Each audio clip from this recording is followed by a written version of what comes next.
Perhaps we need some outside universal threat to make us recognize this common bound. I occasionally think how quickly our differences worldwide would vanish if we were facing an alien threat from outside this world.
Good evening and welcome to Spaced Out Radio tonight. My name is Dave Scott, and we are very glad to have each and every one of you here as we get into Ghosts of the Great White North with our main man, Merle, and Lou.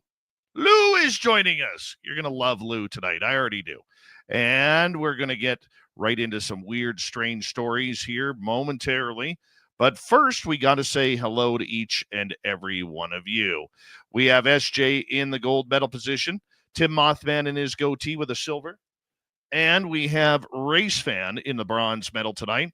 Deidre, how you doing? How's the hippie colony going over on Vancouver Island? Let us know. Race Fan is merling it up right there.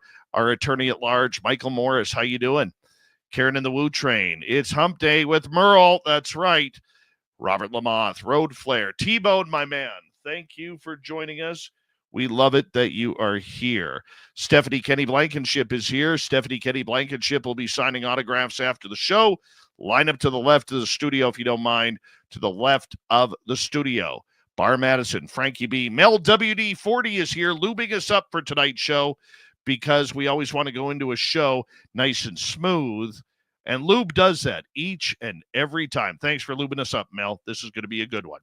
Flat Six said, Mama Catherine, mwah. I love you, Mama Catherine. I hope you're having a wonderful, wonderful night. So I hope you enjoy tonight's show as well. Deborah Rooney, nice to see you. JBD, how you doing? So we continue on with roll call tonight. In the studio is here. In the studio, merling it up. And because of that, in the studio, we'll be signing autographs after the show as well. Line up to the right of the studio, if you don't mind, to the right of the studio. Continuing on with our roll call, let's say hello to Millennium, my man. How you doing? The big bad T-Bone, much love to you. Dave Tiger Williams, merling it up. Gory Tiger, how you doing? Erico, nice to have you here. Amy, Vegas, oh, we're coming back, my dear. May 1st to 4th, we are coming back. So make sure you get that time off because we want to hang out with you. Number 72 in your program tonight, starting in goal from Stockholm, Sweden. Lars Jansson. There he is. Cosmic Joe, Operation Shutdown. Laura Lobbs, nice to see you all. Hi, Kurt M. David Hayworth. Rugged Source, it's been a while. Good to have you back. So we continue on with our roll call. There's Troy SR71. Pony Pong, good morning to you. Eternity Eternal. Kimberly Burgess, how are you? Thanks for coming on in. Moving on down, and don't forget to merle it up, people. We need lots of merle here. Search and Destroy. Yennefer with a soft J. Laura Lobbs, good to have you here. Nina Williams, how you doing? Hi there, Ginger Turtle. Jennifer Beveridge, good evening to you. Al Garay over on Twitch. Ran 12.3 miles in 15 minutes, just under, so he could warm up for Merle tonight. Millennium's merling it up. X, welcome to SOR chat. J Truth Seeker, good to see you. Walter, how you doing, my friend? Congratulations on your daughter getting engaged, Walter. Give you a few claps for that. Scott's Life, how you doing? Thanks for coming on in. So we continue on with our roll call. Merle even merling himself out. Where's the period dot? I don't see him yet. Where's the dot? My God.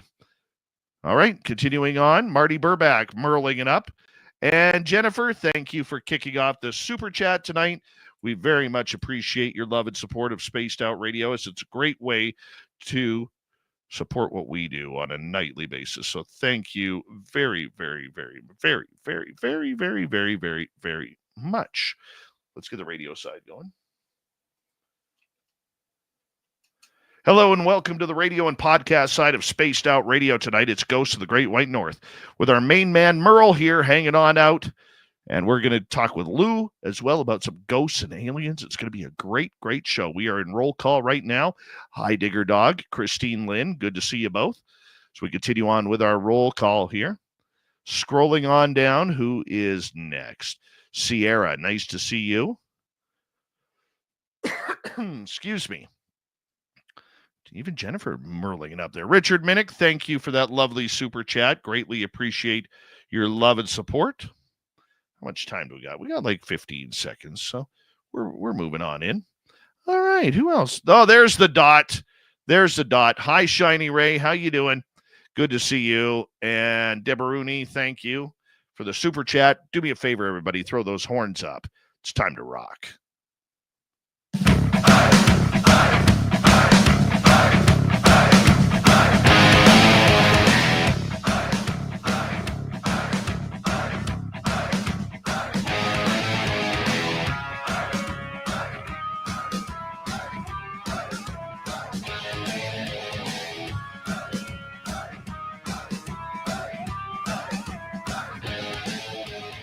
From the mountains of central British Columbia to you listening around the world, this, my friends, is Spaced Out Radio.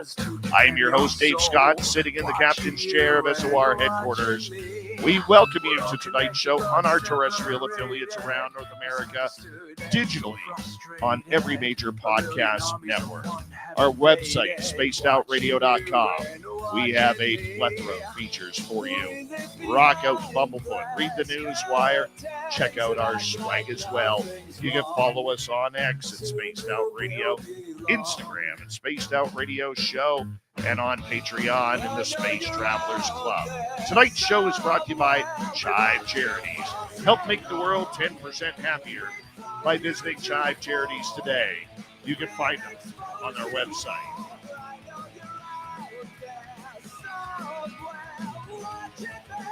We got a great show of paranormal and supernatural events tonight. Merle from Ghosts of the Great White North is here momentarily.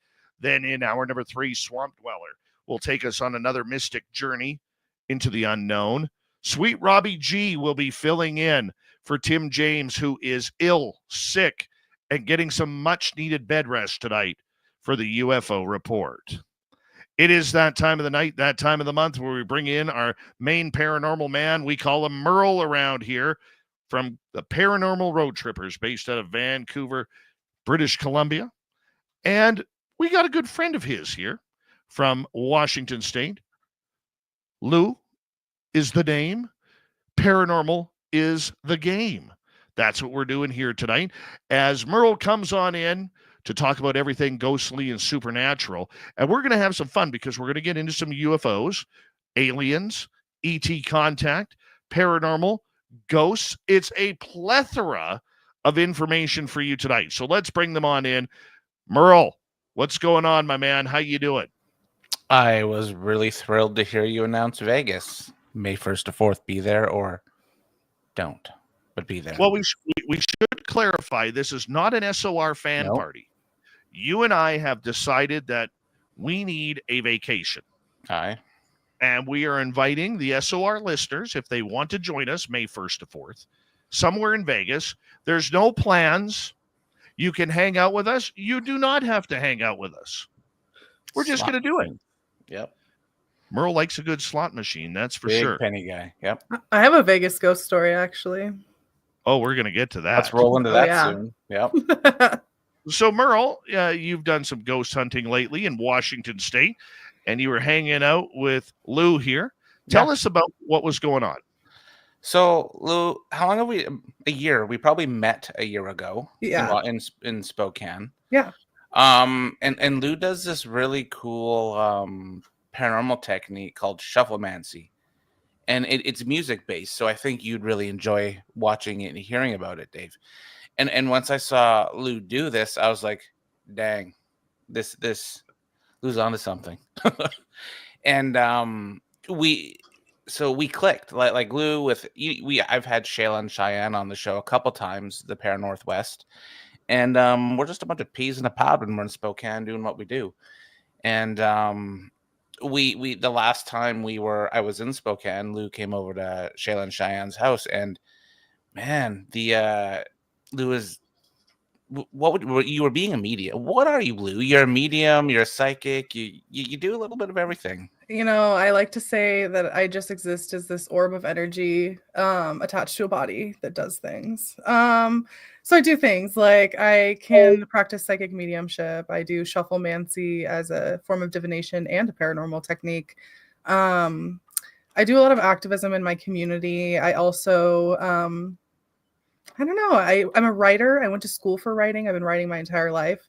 So I only naturally decided that the supernatural was something I wanted to write about. It was something I wanted to create about.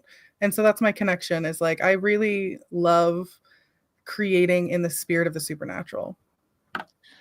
And what got you into the supernatural? I know the answer to this, but for our listeners who's just meeting you, like, what really got you into the game, so to speak?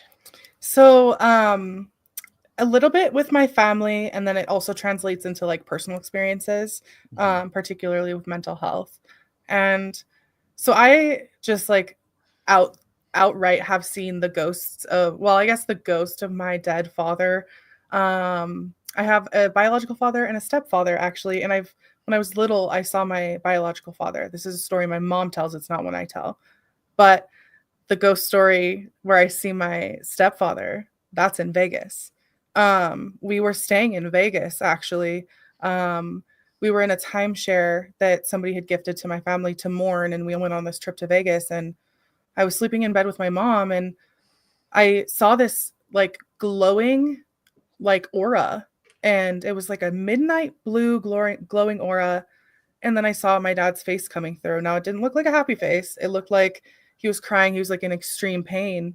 But those experiences really like thrust me into the paranormal, because like all paranormal experiences, you question your reality. You're like, what the hell? Sorry. What the heck just happened? You know what I mean? It's very shocking on one level, but I don't like to say like I fear it. I want to be curious, you know? So. Cool. Yeah. And I'm just going to jump into it.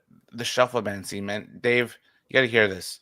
Explain to Dave and our listeners. So, you know, there's a lot of paranormal techniques out there. People go for EVPs. They go for all sorts of things. But you do yours with music. And it's so cool. Yeah. So I should acknowledge that it is a divinatory practice. But music, the reason I think it works as a technique beyond just being a divinatory practice is that music is timeless. It's also innately human. We can sing, we can tap on our bodies, and we can make a beat. We can do a lot of things with our own bodies. Just naturally, we are all musicians. We can all sing, provided we have voices, right? That is the reason why I was like, this paranormal theory is going to work. Like, if I apply this to the technique of paranormal investigating, then I feel like ghosts, at least ghosts, I can't say aliens, Bigfoot, all these other creatures, right? But at least ghosts are going to be like, that's awesome. I can hear you now, because it's translating timelessly almost, right? So how I do it is I kind of practice it a lot on my own so that I can hone it. But when I do it in a paranormal investigation, usually I like to set up something like an obelisk that has a word bank, because what ends up happening is like, I like the confirmation of like, yes, I'm a medium. Yes, I'm practicing this divinatory practice. And I like to see that it matches me, right? So the obelisk, because it brings up the word bank, I can be like, that is exactly what is going on. And it's translating outside myself. So something is here. And then once I can get to that point, usually something else physical will happen where we can catch something like an EVP, or our spirit candle goes on and off or something like that, right? But I just put on a pair of headphones and I go into trance, essentially. You can do it without trance. I encourage that if you're gonna do shufflemancy, that you practice it before you apply it to paranormal investigation. It's not the easiest form of divination. Comparatively, like pendulum swinging is pretty easy. I think as a beginner's guide to divination, anyways. So yeah. And you do it to actual music, like tunes, and it's just interesting to see, like, the questions asked, or when you're meditating, the words that'll come up through different. Sorry, I'm laughing at my name. Through different. There, Dave, you screwed my concentration up with that. Well played, sir. But no, just the different songs with the meanings coming out, and Yeah. we have, like, I have a video of you doing it, and You do? you sure do. Oh my gosh. And That's you're crazy. I didn't know there's a video of me out there doing it. always filming everything. I know everything, but it's just neat to watch you zoned out in a sense, getting answers to what we're asking with the paranormal. And like our friends Shayla and Cheyenne's house, which we've talked about in previous episodes, built in 1884, Victorian home that it looks like a museum, and it's had 6 known deaths in it as per records. So what better place to try out our techniques than in a haunted house? Right. And it's just, I don't know, it's so cool. I want you to teach it to people. Like I know, right? Like I was tickled pink to have you on the show because I think Dave would like it. It's like a form of Estes method, but listening to your tunes in a sense. Yeah. It could work exactly the same way. I love it. I love the thought of it. Yeah, and I mean, it's funny because it's like I actually did this for my dads who liked classic rock music, right? Like listening to like Zappa, Zeppelin, all the cool Z's of the past. He like instilled in me a love for music, and I do it to harken back to a time, like to bring that nostalgia up enough so it's like, yes, like we want to commune over this similar love for hearing something beautiful. It's like it's almost like an innate human thing, right? So yeah. See, talking about it now, it'd be cool to, like, example, my mom passed away like in 2006 and she was obsessed with Elvis.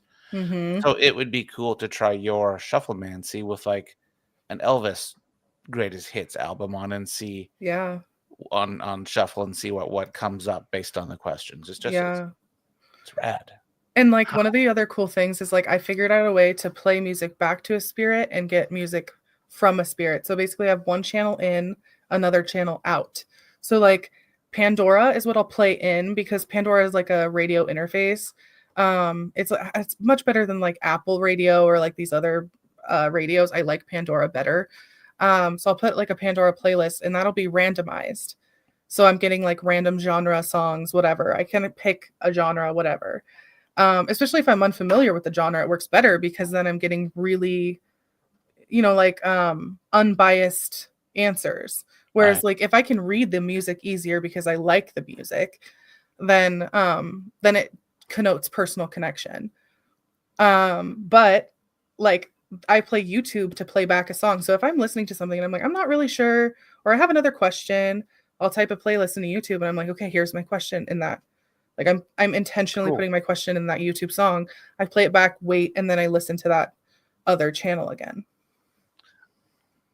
I want to ask if this is similar. Okay, because there are times I've got like 600 songs on iTunes. And there are times when I notice where all of a sudden, out of the blue, all the songs will be, the slower songs or memorable songs that make me think of my parents or my daughters or my son or my deceased nephew. Is there a reason for that? Or is that kind of the same way that I'm missing a message? I think you should always pay attention to your ancestors for sure. I think music is a beautiful way that we can connect. And I mean, yeah, I would say like if you in that moment when you're thinking about it, ask yourself like what would they want to tell me, or ask directly, what do you want to say? because usually I can't handle the songs at that moment. Mm-hmm. And so I immediately flip them, and, like if I'm going to work, the last thing I want to be listening to is a song that makes me cry about my daughter. You know what Yeah. I'm saying? Or, a song that reminds me of my deceased nephew or my deceased mother. It's hard, and I just don't understand how that all of a sudden, I'll be feeling good, jiving, getting ready to, pump my day up. And, here are all these, lack of a better term, sad songs coming out. Yeah.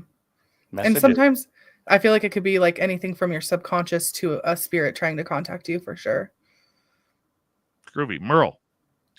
Yeah, just bad. Like, I wish we could do it live right now, but that'll be for another time. I don't even know how that would go. So, what got you into the shufflemancy? Like, damn, trademark that name. I know, right? I actually got the name from a book on somebody who wrote about it before me, but it was on accident. In 2021, I was sitting down listening to an Ellie Goulding playlist because my girl, and I was journaling about magic, like doing my witchy stuff, and then all of a sudden, I'm seeing stuff in my apartment, and I'm like, "What the heck was that?" And then I'm hearing stuff through the music. Okay, this is before I like really actively was like, I'm a psychic medium. Freaked me out. But later, I had some synchronicities that all kind of lined up, and it was like, maybe you should try to like intentionally practice to see if you can hone that communication in to get a message. And then everything clicked into place, and it started becoming something where I was like, not only just practicing it, but I was like good at it and doing well with the technique too. So cool. What do you think, Dave? You want to give that a shot? I would love to. I mean, the unfortunate part, due to our YouTube guidelines that we have to follow, we're going to get screwed on the music. That's for sure. Yeah. Off air. So, yeah, maybe off air. I'd love to see it in action. That's for sure. Lou, for you, as you've gone down this path and you've figured out your own way of communication, it seems to differ than what we kind of look at as the norm. Why do you use this different approach? Is it because it works for you, or is it because that you just dare to be different? Both. I'm an Aquarius. I'm somebody who likes to be different. I'm somebody who's like, what is everybody else doing? Okay, I don't want to do that, and I know there's a creative option to do something else. That's just me. That's like been me since I was a little kid. Like, what are these kids doing? Nope, I'm interested in this other thing. The second thing is like, yeah, it works for me, and I don't know how that just clicked into place. It's come the great mystery, right? Yeah, I guess it's both, and I do now looking back. I've had so much fun doing it, and I just couldn't imagine my life differently now at this point. Let's go back in history here for a minute for our audience to learn about you. How did this all start? Have you always been intuitive, or did you have to come into it like many of us have? I asked for it at the same time I think I was naturally set up to ask for it. So like my parents will tell stories about how I perceived spirits as a little kid because they don't know what else to say about it. They're like, that was so weird. We don't even know what else to say, but that maybe she saw a ghost and she was telling us about it. But then fast forward into my teenage years, I was like a devout Christian, a devout Bible thumping Christian. I left the church, came out as queer, ignored a lot of spiritual stuff on the back end because I was figuring out my personal life, and came back to magic once my dad died because I was seeking that connection to the great mystery, right? And so I went to Salem, Massachusetts, the place where they, did the things to the witches. And I bought a psychic powers candle, and I lit that over the course of like 3 years because I really was like, if I'm going to light this with the intention that I am gifted psychic powers, then I don't want to be, it's like that Spider-Man quote, power is a great responsibility, right? Like, I take that seriously. So I want to be an ethical practitioner. And so I think my spirits just allowed me to go through the journey slowly so that I could see the journey for what it was and not pretend to be anything but who I am. And that simply is just somebody who likes to communicate with spirits, but also like has developed the skill and maybe had it naturally as well. Because to be honest, like I would never say to somebody that they couldn't do it. I think anybody could be psychic if they wanted to. How they do it is up to them. And I guess I just really took this journey as, it's up to me. It's my life. And it's only made my life better. It's made, I've made friends. I've had amazing experiences that I wouldn't have had otherwise. The experiences that you have had, so we got about 3.5 minutes before we go to break at the bottom of the hour. Did they start to rapidly approach you? Did you ask for them after you opened up and went down the rabbit hole? Or did spirit or the phenomena give you what you could handle in a very, consistent basis? I think over the last 10 years, it was really slow at first. I think in the last 3 years, it's been like picked up exponentially.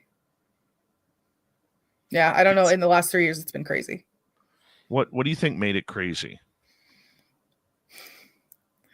I think I changed my mind about how I saw and responded to the phenomenon. I didn't want to be fearful anymore, and I didn't want to lie about the fact that I could hear spirits through noise, like music or the fan or a car or an ambulance. Like it's really hard. Confident too, like when I've investigated with Lou, confident and sure. And that's how I am. I appreciate that, and I think that's why we vibe well when we're investigating. And it's good. But you also do like tarot cards as well. Oh yeah, and I love tarot. Lou's done my tarot, I guess about 3 times now, and every time, bang on. And it's just interesting talking to people who are psychic mediums or do different techniques in the spiritual realm to see how they get there and the effectiveness. Because it's for me, that's one thing I've really been researching lately is how do people become, like there's natural psychics and then there's learned psychics, like you just said. How do those people play on the same field eventually? How do you get to the same level? And what sucks is like our example here in America is like Long Island Medium and Tyler Henry, right? Like 2 people who are very highly regarded in the public, but they don't provide like a good example for an everyday person. Mm-hmm. You know what I mean? So it's hard to know, like, who do we take seriously and why do we take them seriously? Yep, that's 100% true. But the unfortunate part about it is that's what people want. That's where they are jumping on board. I mean, we see it in the UFO community where all of these newbies, now that UFOs have become kind of a realistic topic rather than a tinfoil topic, we now see all of these YouTube channels jumping up and, claiming professionalism. They haven't been around UFOs, for the last 10, 20 years. Here they are and, quoting all of the big names and studying all the big names and what they're doing. They have no clue on the history of everything outside of Roswell. And that's just the way people pick it up, unfortunately. We may not like it, but that's just the unfortunate way it goes, like with Long Island Medium or Sylvia Brown or somebody along those lines. That's their opening pinpoint on it. Yeah. That's actually pretty, that's true. And like what I've noticed, like the YouTube channels have gone wild now with paranormal shows, UFO shows, Bigfoot shows, and a lot of it's just clickbait. There's no actual substance to the shows. And Dave, that ruffles old Merle's feathers quite hard. Oh, you have no idea what it's like to try and compete each and every night on social media. That's why I love my fact that we have radio stations. Mm-hmm. Yeah. At least we're doing something different than what everybody else is for clickbait and everything like that. Goes to the Great White North with our main man Merle and our special guest Lou tonight when we return on the show. Lou's Paranormal Experiences. We're We're going to get into those. Top of the hour, we'll get into her aliens because she got aliens too. Got some aliens on SLR coming up later on.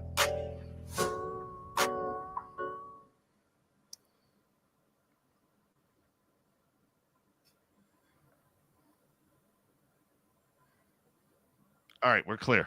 There we go. Aliens is Dave's love language. We love the aliens. But yeah, no, I've been racking my some about your shufflemancy, man. I think I said that I was on you like flies on you know what when the last time I saw you talking about it. And it's just, I really appreciate you guys inviting me on and like being so nice about it too. It helps me out a lot, at the same time. So yeah, no, it's good. And Dave, Lou's fun to investigate with. Next time I go, we're all going to go to Alberton. We'll talk about Alberton later. My experiences and your I experiences. wouldn't know. I'm never invited. Dave, choices. Choices. Yeah.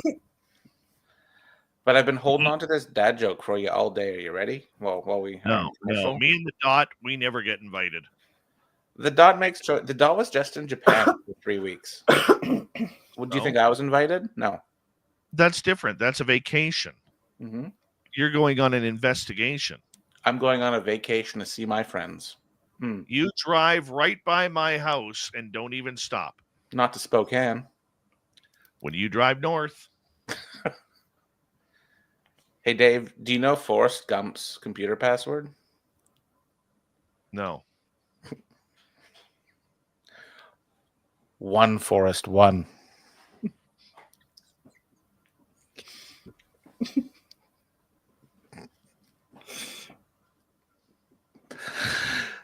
No? he's not giving it to you. Give it to me, Dave. It's a good one. Let it marinate. Let it sit. That is funny. Get it, see? Get them every finally, time. after the 282 previous ones, you finally bring something that I can almost smirk at the table. Right? 1 Forrest 1. Come on.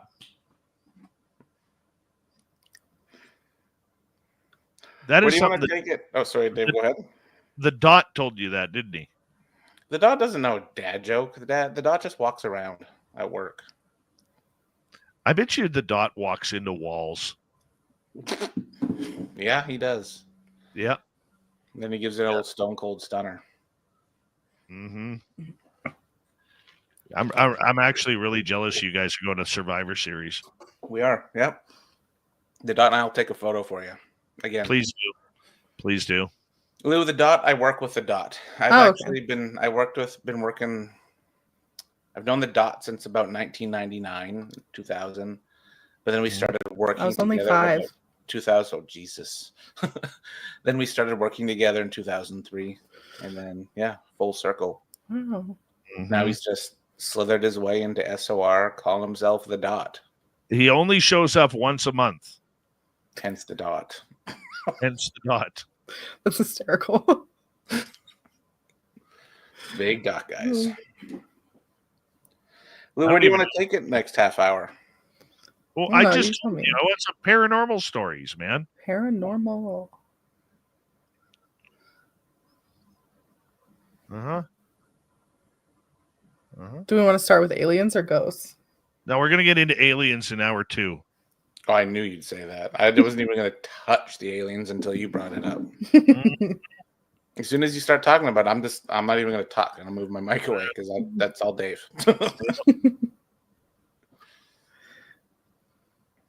And then I think we scared the Dot off. oh no, he's messaging me quite a bit right now. The Dot. The Dot, yeah. Anyhow, I'm pretty tired. I think I'll go home now. 1 Forrest 1. Yep. Uh-huh.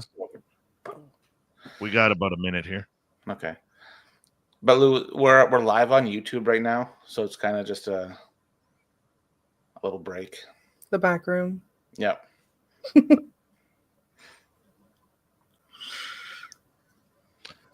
Resonate. There's good aliens and bad aliens.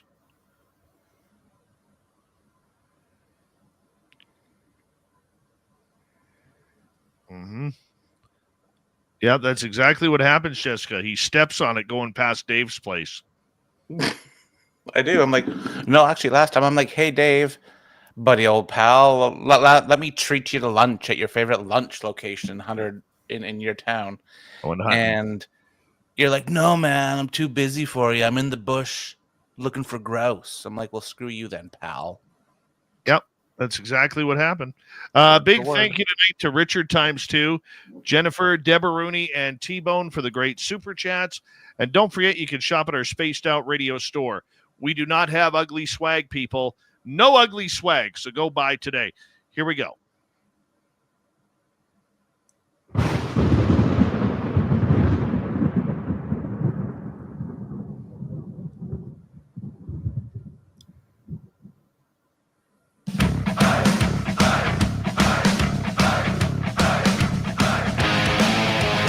Here we go with the second half hour of Spaced Out Radio tonight. Good to have you with us. My name is Dave Scott. We always appreciate earning your listening ears wherever you are on this beautiful planet we call Earth. Reminder to everyone that if you missed portions of this show or others, you can check out our free archives by going to youtube.com/Spaced Out Radio, as well as on any major podcast network. Our website, spacedoutradio.com. We have a plethora of features for you. Rock out to Bumblefoot, read the news wire, check out our swag as well. Follow us on X at Spaced Out Radio, Instagram at Spaced Out Radio Show, and on Patreon in the Space Travelers Club. We got our main man Merle from the Paranormal Road Trippers based out of Vancouver, British Columbia, where we are looking at ghosts of the Great White North. We're going to get into some paranormal stories here with our special guest Lou from Eastern Washington State. And Lou is the type of person who will drop a mean elbow on you. Big wrestling fan. Big wrestling fan. Merle, how you doing, buddy? I'm doing fantastic. And Lou's probably like, what? I'll wrestle. Fair. Paranormal stories. You and I have experienced a location called Alberton, Washington. We weren't together. Like you went with Paranorthwest, I went with Paranorthwest, and we all had experiences there. Dave, remember, I think I called you on the way home from Spokane, and I talked to you about, this is actually a pretty good conversation to talk about, the first time I experienced, I think ever, high strangeness. I've always wanted to experience high strangeness. I've always loved hearing about high strangeness. But Dave, your boy experienced high strangeness. What happened, Merle? What happened? I couldn't explain it. Like we were this old town called Alberton. It was a population of probably about 3,000 in the late 1800s, early 1900s. There's a fire. Then the town kind of just moved on. I think to Shanaka, Oregon, to be exact. And it's one of those locations where we were going to go investigate for ghosts, paranormal, because it's a known ghost town to have experiences. But the last time we were there, I couldn't really pinpoint what I was feeling. I was feeling really anxious. I was actually quiet, which isn't normal. And I just even Shayla and Cheyenne, who I was with, they're like, "Dude, you're really quiet. Is everything okay?" And I'm like, "I'm fine." But my brain was trying to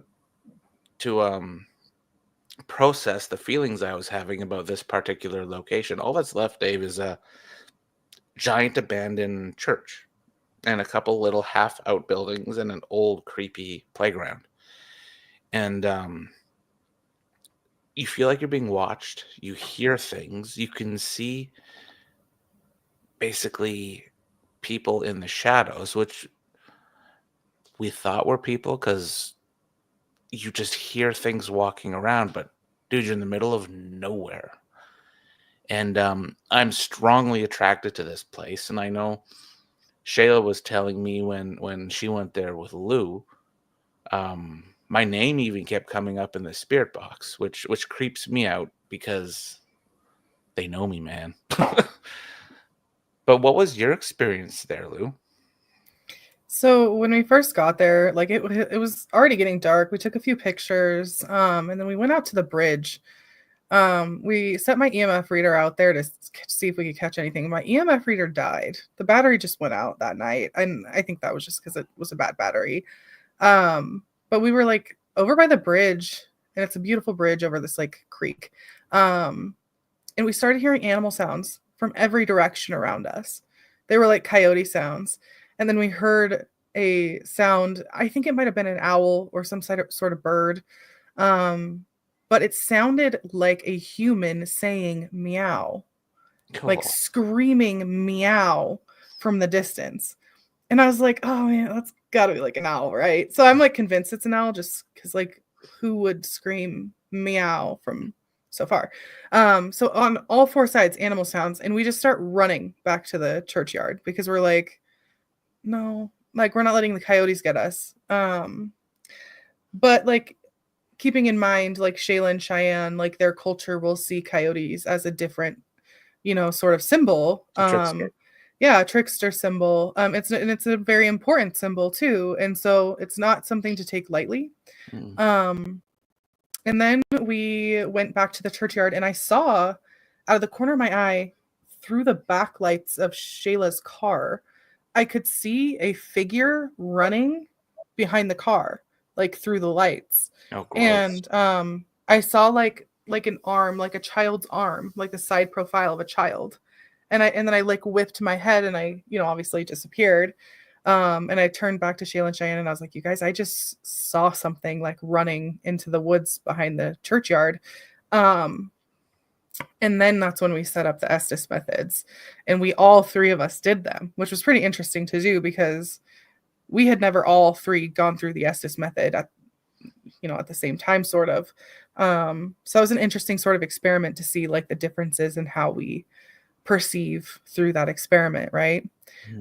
We did get your name quite a few times. We did get indication that we might be also talking to Bigfoot. We didn't confirm it by any means, but we got some strange communication that just like Cheyenne and me were kind of like, was that Bigfoot, scratching our heads. So it was a spooky place for sure. And like the first time I went there, we couldn't even get the investigation started till we got kind of spooked away. That's how it felt with the coyotes. Yeah. Like it was like we can't do this right now. Like we were. So Dave, picture anyone who's on my Facebook. It's currently my wallpaper on my Facebook, my banner, the church. But the first time we were there, we heard like men in the shadows of this place kind of watching us. And this Dave, it's in the middle of nowhere, the middle of the farm area, like nothing's around. And this car pulls up out of nowhere, and it was full of really large men. And in my head, I'm like, well, I'm a missing person. And they started to get out of the car, and they had an old like 1990s camcorder in their hand, or it was a gun with a red dot on it, but it was gray and it was pointed at us. And then they started walking towards us, and that's when Cheyenne went pedal to the metal in her Subaru, and we bounced out of there. And it's just, so the last time I was there, this is the high strangeness part as well. We kind of looked up missing persons, missing everything, abandoned cars, abandoned whatever houses. And there's so many missing people in this little area. Just as recent as like 4 days before we were there, a guy vanished, his car and himself. Really? Yeah. I could have been on a. Do you think that they were like patrolling the area looking for people? They looked like good old boys. I don't know. They look pretty rough around the edges, I'd say. I wouldn't go ask them how their night was. That's why we left. And but the way they were walking up to me, because I'm pretty good at reading body language, they were wanting to have some sort of probably crucial conversation, which we didn't want to have. Oh. Yeah. Well, and I grew up in the country too. Like, people don't move out into the country for no reason. Mm-hmm. Like, they want to be alone out there. They don't want people in their space. And so when you go out there in the middle of nowhere, it seems like, somebody could take it threatening if they didn't trust the public.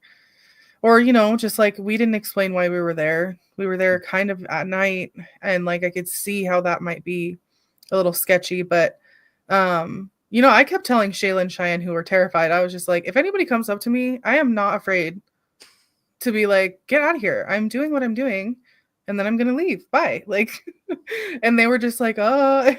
I thought they probably were like, Lou is crazy. But they're probably still worried about like the guys with the camera. Yeah, but we didn't see anything crazy. Like, we got a lot of spiritual stuff in our Estes session that was like, be warned, like that kind of stuff. Mm-hmm. But I never take that stuff too seriously, because I'm like, this paranormal is often, portrayed as like really demonizing and spookifying, you know what I mean? And so I was like, is it a warning, or is it just, what do we think here? So I was kind of trying to gauge what Shayla and Cheyenne were feeling to try to see how we collectively felt. Mm-hmm. So I was like, if they don't feel safe, then we will leave. And that's just where I am with that. I tend to be a little bit more like brute force with it, but Dave, how would you react to something like that? I don't know, because I'm a pretty conservative person. And Merle, you've investigated with me when things start to hit the fan, and I get quite anxious, to be honest. Mm-hmm. And I think if there were people out there that were looking a little bit suspect, I would get the hell out of there just as quick. Like my day job belly was kind of like, get out of there. Like, I have a really good sense of danger or things that could go awry.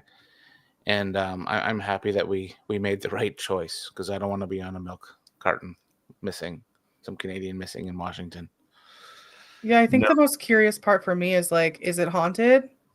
Because we're also experiencing paranormal stuff, but like, is that different than this other stuff that we're feeling a little bit threatened by? Yeah, because like when we were there the last time, like Dave, I know that you're into like the fairies and stuff like that, because you've experienced that. And to hear Cheyenne bring up, she's like, well, it might be fairies. So I'm like, I'm sorry, what? Because I haven't experienced that. So listening to Shayla and Cheyenne talk about it, because they've experienced that stuff on the indigenous side of things, where fairies sometimes aren't very, very nice. And so that also, I chalk that up to it's a paranormal smorgasbord, man. We got weird things happening that I can't explain, hence the high strangeness. And I don't know, Dave, what's your thoughts on fairies? I know we've talked about them, but I've never really, kind of interest me now. I'm a big believer in them. Mm-hmm. Like where I live, the majority of people who've been here a long time still have fairy gardens, because they've seen fairies. When my daughter lived with us as a teenager, she would go back into the Greenbelt behind SOR headquarters, and she would go out and meditate in there, and she would claim that the fairies would come land on her, and they'd be all different types of colors. Because the one thing about fairies is, yeah, they're tricksters, but only if you upset them. And if you come with a true heart, they will show you that true love back. And that's kind of what was happening at our place. And to the point where there were times where my daughter couldn't even sleep at night, because even in the darkness, the fairies were lighting up her bedroom. And she was very open about it. Now, a lot of people will say, oh, that's just imagination. She's just using that as an excuse to speak with her friends. My daughter loves her sleep. She always has. And you know what? We have an open line of communication about the weird and strange, where if she says something like that, we're going to believe that. She never broke that trust or crossed that line in the sand between a fake story and reality. And so I've always believed her on that. The idea, though, that they are everywhere, I believe they are. I mean, I've seen them at my Sasquatch areas. Merle, you've seen the shimmering lights where we do not, up where I live, we do not have lightning bugs. And that was happening in Alberton that night, and that's why Cheyenne brought it up. Yeah. So, you've been in the trees with us, Merle, where all of a sudden there's flickers of light going on. Mm-hmm. Well, what is that? If we don't have lightning bugs or bugs that light up in this part of British Columbia, what are they? It's not imagination. I go in sensory overload because I don't know what's happening. Lou, have you experienced the fairy phenomenon? No, I don't think so. I've heard about the UFO fairy connection. I've also heard about, it's like part of my practice too is to honor the fairies. Like we create we have a fairy art in our house, and my wife really loves fairies, and so we leave offerings to them, like milk, candy, baked goods. But we've never had any phenomenon in lieu of that, right?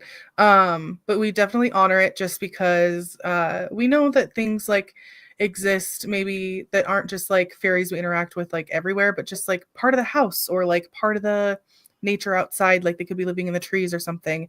We're in their space as much as they're in ours, so I kind of treat it like that, especially with all my offerings. So I want to back up to one thing you said. You guys thought it might have been communication with Bigfoot through the spirit box. Dave, you've mentioned that before. I've never experienced that because when Dave and I were investigating the plane crash site, you were in the Estes method and you were adamant Bigfoot was talking to you through the spirit box. I have no recollection of that, Merle. Again, Merle's got it on camera as usual. No, I'm not saying you. Yeah, no, I know. I'm not saying you're wrong. No, for sure. I have no recollection of that. Yeah, no, because even I remember Samantha Mowat. She was like really interested in what you were saying as well, because we thought we were talking to spirits, but all of a sudden you're bringing up Bigfoot, and I'm like, okay, we'll run with this. And it was just really interesting for somebody that's a little more skeptic than the rest to actually be like, okay, which is a lot for me, because Dave, 2 years ago I would have been like, whatever, and here we are. Yeah, but you know what though, Merle, and it's funny you bring up Flight 21. I really think we need to do a real deep dive on that. I really do. So, Lou, Flight 21 is about 35 miles from where I am at SOR headquarters. And in 1965, 52 people died there. In that area, we have seen ghosts. We've heard ghosts. We've had Bigfoot chase us out of the forest twice. 100%. Now, we've heard Bigfoot talk. We've had UFOs. We've had a UFO landing. We've had aliens walking through the trees. Like this, it's like I don't know how to put it. Paranormal smorgasbord. It is, but it's not a fun journey. There, it's a very serious journey that it doesn't matter whether you're there in the morning or you're there at night. You always have to be on. You can't relax and say and enjoy the experience, because it's always calm. You don't hear birds there, even though you see birds flying all over the place.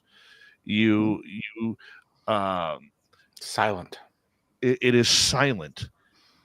And I believe personally the Bigfoot there are guardians of that area. That's what I believe. They're guardians of the spirits of the crash site. And that's actually interesting that you say that. I did an investigation up at Stevens Pass, which is sort of like in the middle of Washington. At the train crash? The train crash that 91 people died.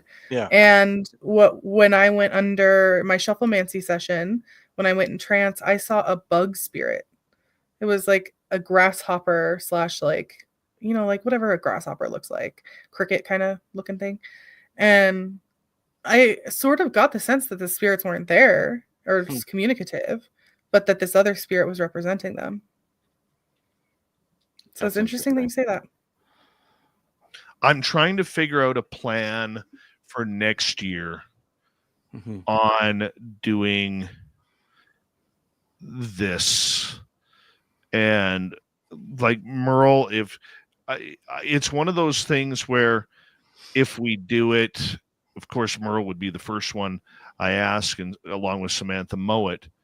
But I almost think that, you know, I'm being called back there. Oh, me too. I think And about it all the time. It's bizarre. no, Absolutely. bizarre. I am literally being called back there, and I'm too afraid to go. I'm too afraid to go because I'll the fly two with you. people I trust to go can't make it there with me. Mhm. And, you know, it's scary, Dave. it is scary, and it messes with your mind.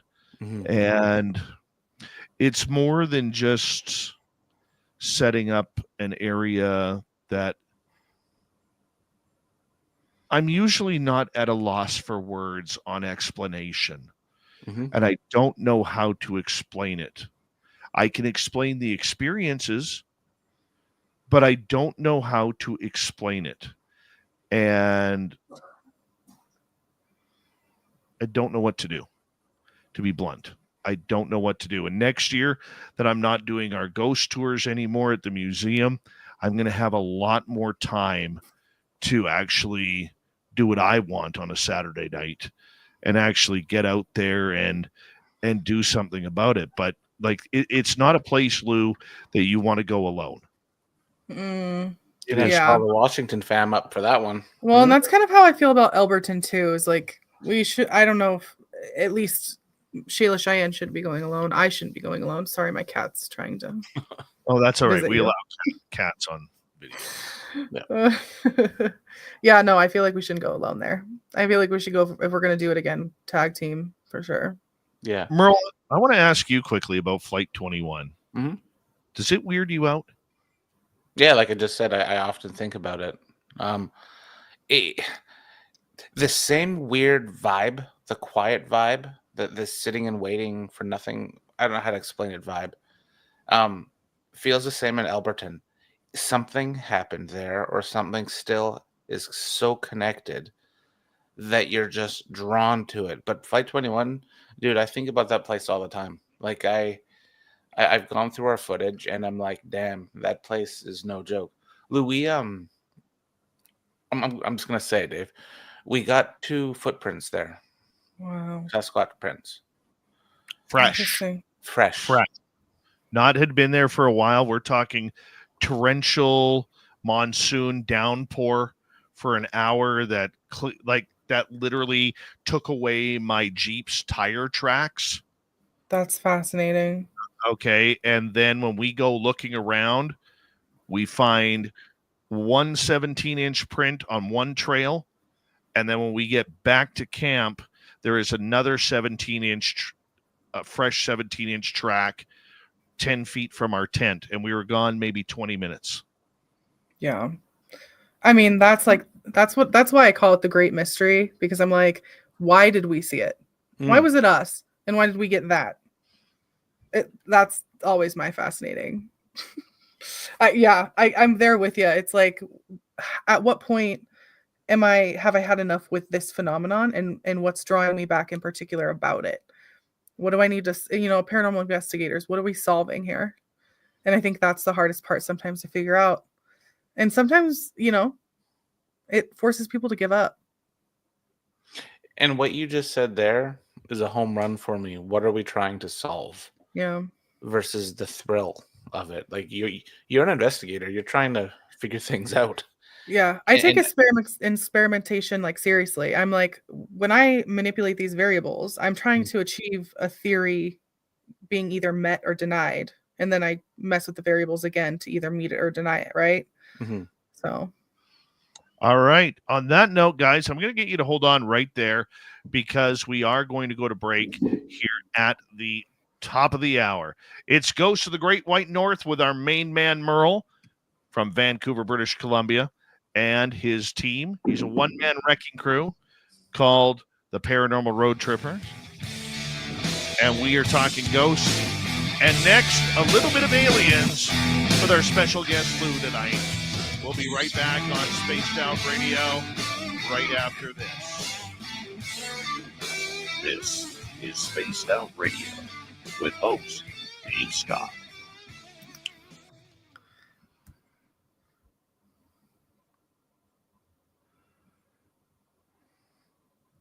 Was that your cat's whiskers? Yeah, she is doing the rubbies all over my screen. Oh, She's love just it. Love rubbing her face all over it. Yeah. That's Wonderful. awesome. Dave, I'll be right back. I'll be right back. Lou, we're going to put you in the green room, okay? Okay. Okay, there you are in the green room. Put Merle in there, too. Be right back, guys.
All right.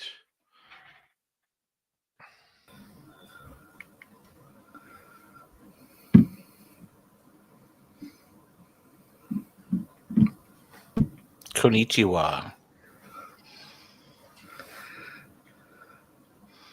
What else, Dave? Trying to figure out what to do about Flight 21. Yeah, it's a really weird one.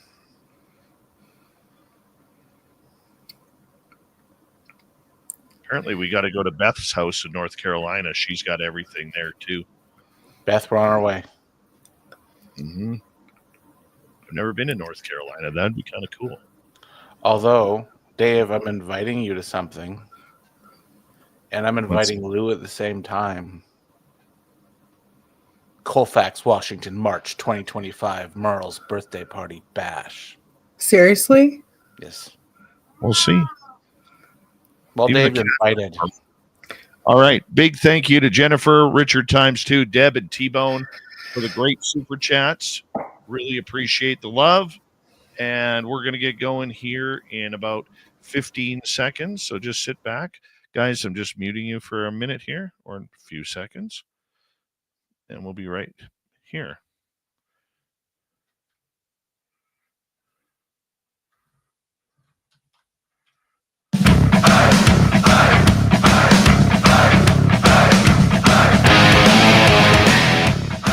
Here we go with the second hour of Spaced Out Radio tonight, from ghosts and strange encounters to aliens. My name is Dave Scott. We really appreciate you tuning us on in wherever you are on this beautiful planet we call Earth. Hi to everyone listening in on our terrestrial affiliates around North America, digitally on every major podcast network. Our website, spacedoutradio.com, we have a plethora of features for you. Rock out to Bumblefoot, read the news wire, check out our swag as well. Follow us on X at Spaced Out Radio, Instagram at Spaced Out Radio Show, and on Patreon in the Space Travelers Club. The Desert Clam is set the password for tonight in the SOR Space Travelers Club. I don't even know what this is. Rabelaisian? Rabelaisian is your password. Use it wisely, Space Travelers, as a clam sets the password each and every night right here on Spaced Out Radio. We got our main man, Merle. We got Lou. And we're going to go down the UFO adventure now with Lou. Lou, thank you for being here with Merle and I tonight. Yeah, no problem. Sorry, my cat's screaming right now. That's okay. We like a good cat around here. We like a good cat. We do. I want to ask you point blank, you got aliens? I think either I have aliens or Spokane in the Pacific Northwest is they're fans of this place. Or I don't know, maybe the Pacific Northwest is like just a spiritual paranormal kind of place. I don't know. But aliens. Yeah. You guys had I'll set up a good story. I wasn't there. I just enjoy hearing about it. You rolled out to Idaho because Spokane and Idaho is like 20 minutes apart. But you rolled out, you brought the Paranorthwest to Idaho, and you guys were at a cabin, was it? We were actually in Washington. Oh, it was in Washington. It was just north of Spokane. Okay. So it was halfway between Spokane and Colville, Washington. Okay. So have you ever been out to Colville? Yep. Yeah. Okay. So yeah, it's a place, little tiny lake called Deer Lake, Washington. It's where I grew up, and this place has like a little lake, has a little lake community. I mean, like we did it in the middle of summer when the most people are there. Mm-hmm. So I'd be interested to interview some of my neighbors to see if they saw anything that night in July. But yeah, we went out with Paranorthwest to my mom's house out at the lake, and they wanted to perform the CE5 experience because they've tried it before. And I knew nothing of this experience. Nothing. I was like, what are you guys doing? And I just followed the protocols like they wanted me to. Look up into the sky at some point in the night, right? Like at some point in the night, we saw something I think we all agree we'd categorize as a UFO. I heavily put it in quotes because I am so my cat is just here for the talking. I'm so awestruck and ontologically shocked by what I saw. And I've looked into a lot of like the UFO God type stuff. You know, there's a lot of stuff out there about that, but we saw a series of like green and ultraviolet lights, and they were orbs, and there was about 10 to 12 of them in a line, but they weren't like a line like straight line, they were like curved around.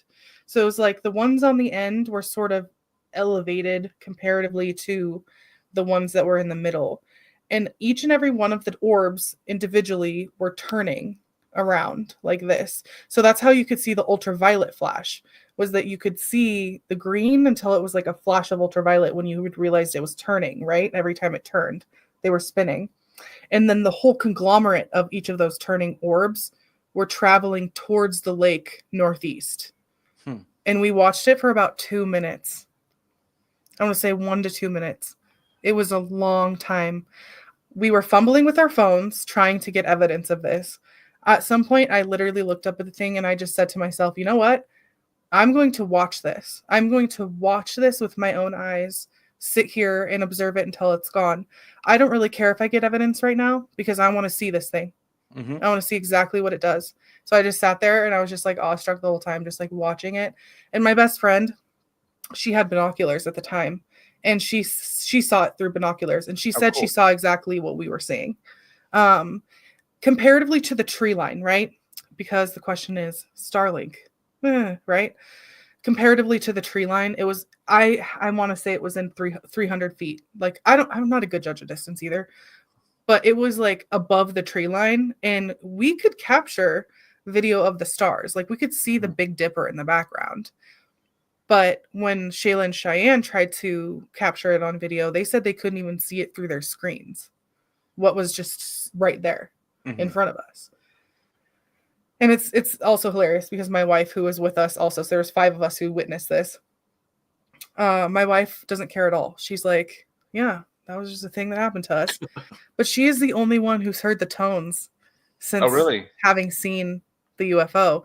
And the tones were part of the CE5 experience. You play the tones to sort of communicate with the phenomenon. So yeah, it was intense, but really fun because 5 girls just got to look up in the sky and be like, that's sick. Dave, you've done the CE5, yeah? Yes. Yes, I have. And, you know, I was taught very early on how to do it because it was something that absolutely intrigued me. And you don't have to pay $3,500 for a weekend at a certain doctor's, camping trip in order to go do it. It is something that anybody can do.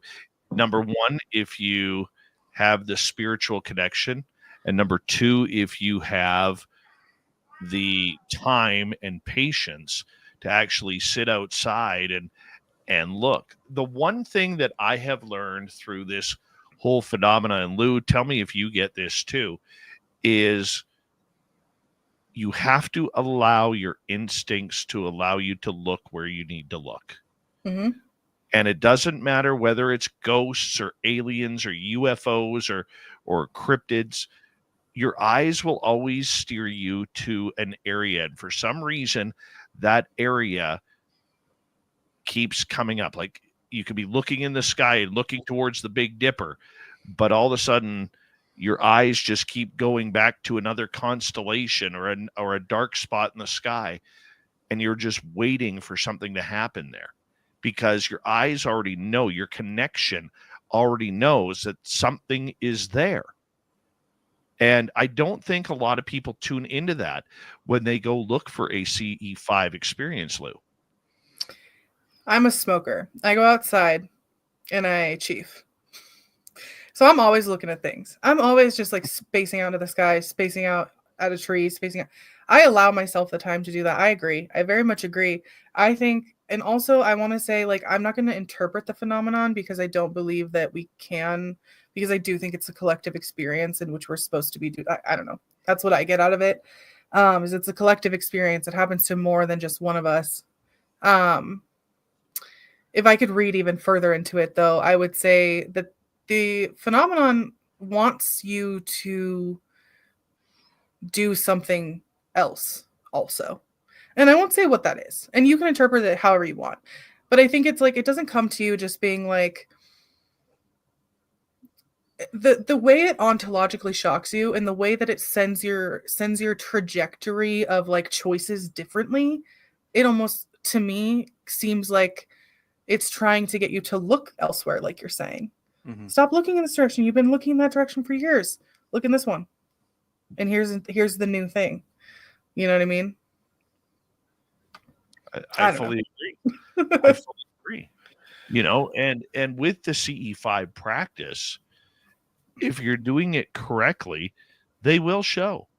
It may not be that night. It may not be 2 nights from now, maybe 3 weeks from now, whenever it may be. But as long as you practice, you could show and see something. Yeah. You know, but most people don't have the patience for it.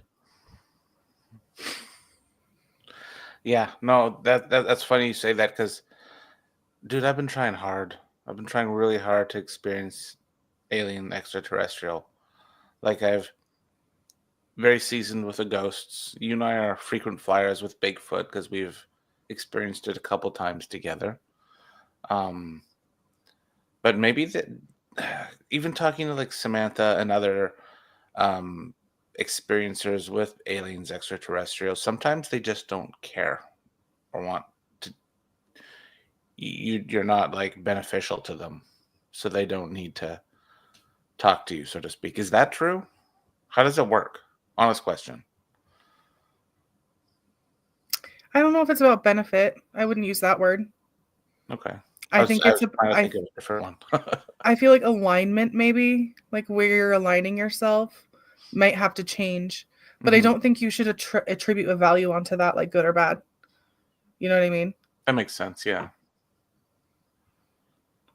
What do you think, Dave? What could make a person like me, for example, more susceptible to experiencing that sort of thing? Merle, for you, I would say you have to be more open-minded like you are with the paranormal. You know, it's easy to be a skeptic. Okay. It's hard to be a believer and allow the experience to happen. Yeah. And that would be my biggest thing because you're very open to a paranormal experience, Merle. You're warming up to the Sasquatch experience, but you have a blocker effect on the UFO/alien experience, even though you've had a couple happen to you. And the one thing that I would say is when you're around people who are open-minded to it, then it opens up even more. It's like when I'm around Samantha Mowat, I'm like a Kmart blue light special picking everything up. And you know, the weird thing about it is most skeptics out there, and God bless them because we need them. Okay, we do. They may piss us off, but we need those skeptics out there, okay, to question what we are going through. But most skeptics out there don't understand that the people who are having these experiences are not just believers, they're skeptics themselves. Okay, they don't just buy anything, you know, that they see a light in the sky and automatically that's a UFO, when in reality it's Venus or Starlink or the International Space Station. You know, I mean, it's not like that. I mean, Merle, you've been out with me enough to know that I try and break things down. I'm not immediately saying that was a ghost or that was a footstep upstairs when it could be a building creaking. And the majority of skeptics or experiencers are like that. And I think a lot of skeptics tend to forget that we are our own worst critics, you know, and if you're a multiple experiencer, you don't want this happening. No, you didn't ask for this. It's not cool. Is it fun? Sure, it's fun. Okay, it is, but it's not cool. I wouldn't want it, and I have it. I don't want it. I want my happily boring life back. But I Fair. can't. And I think, like, getting back to your original point, how to do it, you have to want to do it. Mhm. You have to want to believe. You have to want to take that step and allow yourself to be open to the idea that what you experienced is what you experienced, and that's okay.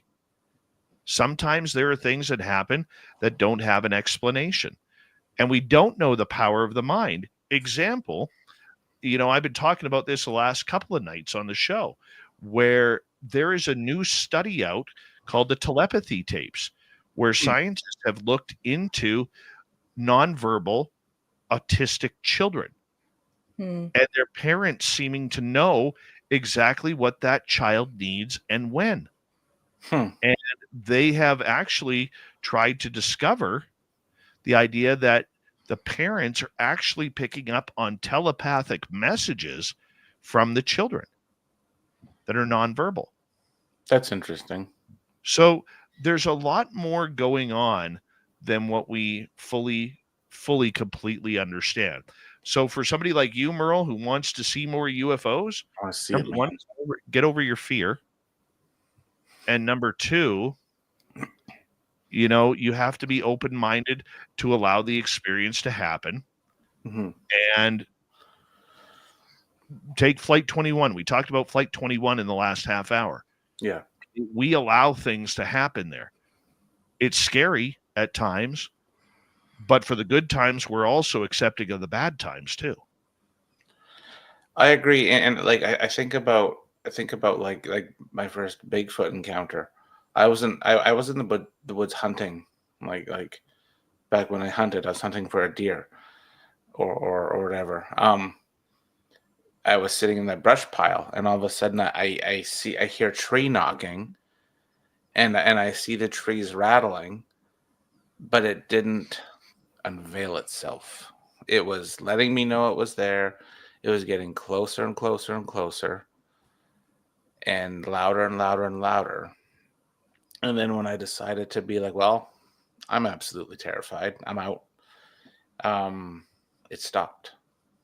And I'm trying to think, like, with aliens, maybe taking that approach, just keep my guard down a little. Maybe it'll happen. Like, Lou, have you had many extraterrestrial encounters? No, it's actually a running joke in my family that I'm not a fan of alien movies. I'm not either. No, like my grandpa like incessantly is like, so how are the aliens? Because he thinks it's funny that I was so scared of them, but it truly is because I saw Mars Attacks when I was like way too little, like way too little to have been seeing Mars Attacks. And it scared me so much. I didn't like E.T. I didn't like any of those like really acceptable kid movie alien movies up to something like Alien. It's still currently to this day, like if I'm going to watch an alien movie, it has to be something like Annihilation or like, which was kind of like AI too, or like Arrival was really good. I liked that one. I like them to be a little mind boggling. You know what I mean? Signs scared me because I feel like if we were going to get attacked, I think it would be like the movie Signs. I think that's how it would go. What do you think? I'm not a believer that the UFO or the phenomenon, whatever it is, I don't believe it's a threat. I don't sit in that camp at all, especially after having experienced it one time. I can't say, but I mean, Mike, you were there with me when we did try to communicate with that spell jar we had from the previous experiment. Yes. And remember what happened then? Yeah. Your music box or whatever the heck that was just was like, Tell that. That's a good story. Tell that story. So I'm being honest, Mike, you have to tell it because I was in trance before. I barely remember anything. I haven't gotten any of the footage yet. I don't remember anything because I was in trance doing the mediumship before that. And so my mind like doesn't place the memories correctly. I remember the music box going on, but I barely remember anything else. All right, hold my beer. So Dave, when we were investigating, Lou brought over this little it was a jar, like a knickknack jar, I'll call it. and you had that at the investigation where you experienced the aliens, and you put that on the table because we were going to investigate it. And once we put that on the table, and we started focusing our energy on that, Dave, you know my music box, like it's a motion sensor essentially.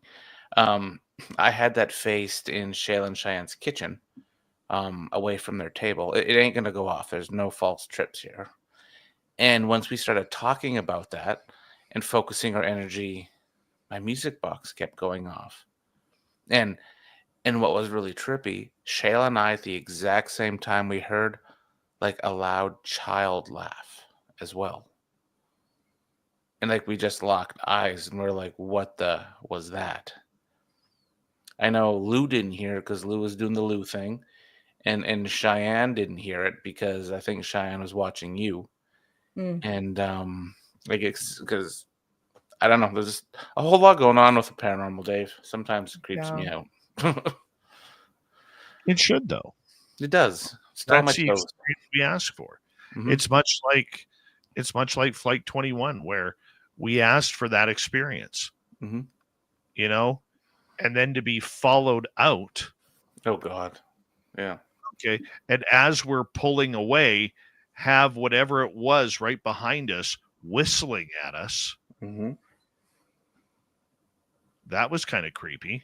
It was creepy, especially seeing the figure in Sam's truck, and then y'all leaving me up there. But it's either here nor there, Dave. It was great. Mm-hmm. But well, we're gonna Shayla, Cheyenne, and Paranormal Blessed and me are gonna investigate next week, Monday, with the aliens again. We're gonna try a different kind of experiment. We're gonna essentially try the CE5, but our own way. So like I've created essentially a protocol that we're gonna try, but separate ourselves from how exactly Stephen Greer did it. okay. So I'm going to sort of be using shufflemancy to do it instead. We're going to try to communicate through music rather than just the straight tone songs that they have in the app. Film it. Film it. I got a quick question for you, Merle, from Joe here. Yeah. In the chat room, which we got about 2 minutes left. Now, for people on radio, you can't see this, but Merle used to have an oval photo of a lady that would really look like she was watching us during the show on purpose. What happened to that, Merle? Babushka's been sent back home. So I have so many of those type of photos. Like I have 4 on my wall in front of me. But no, the lady who watches over, she's right there. That's the one.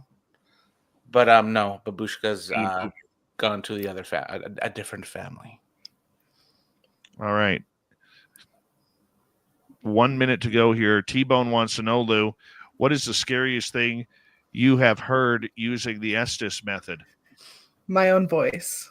Oh. Like straight up just me talking. And it was in Alberton. The mimicking. Yeah, it just...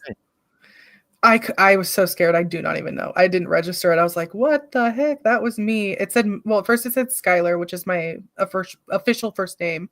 It said Skylar. And then I heard my own voice after that. And I was like, no, thank you. And I took the headphones off.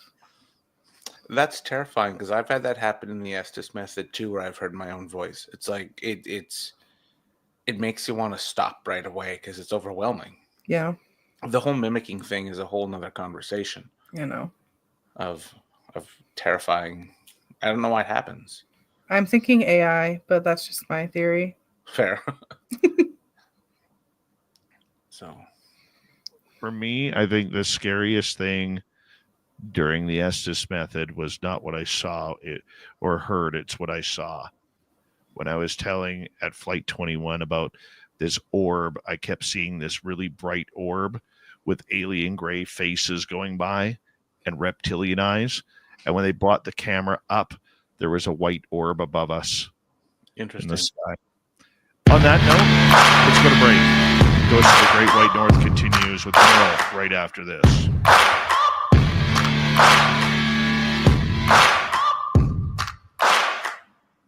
You're listening to Spaced Out Radio with your host, Dave Scott.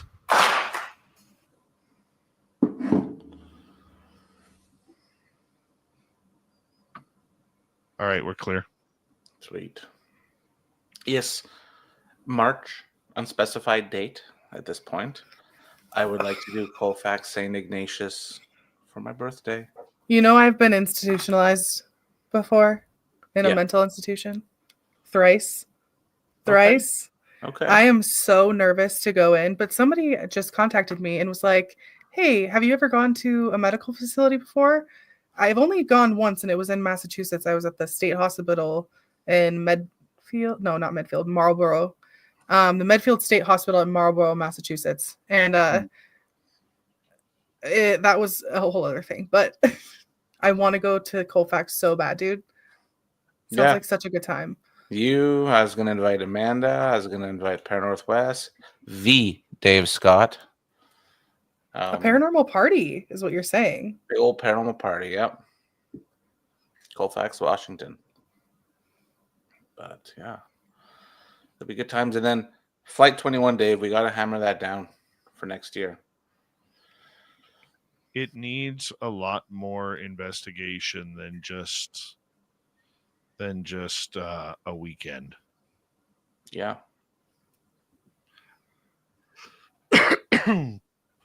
I would almost like to do like a 3-part series on that. Yeah. I could see that.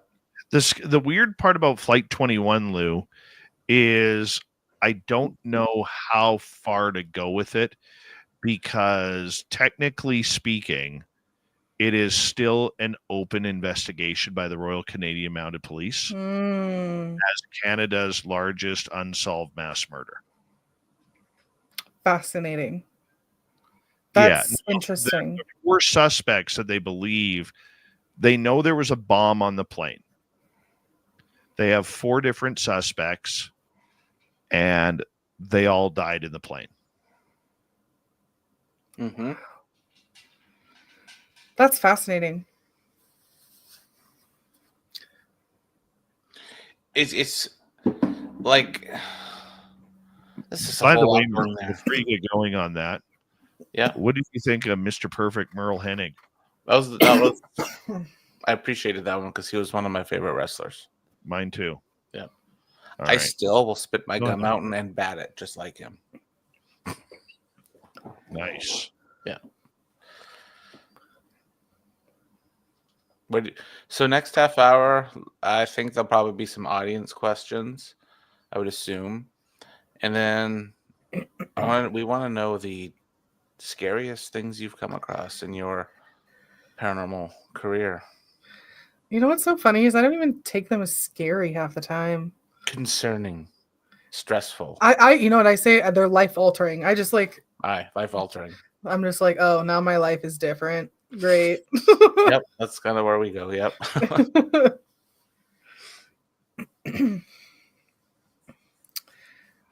Yeah. We got about 2 minutes here, guys. Good times.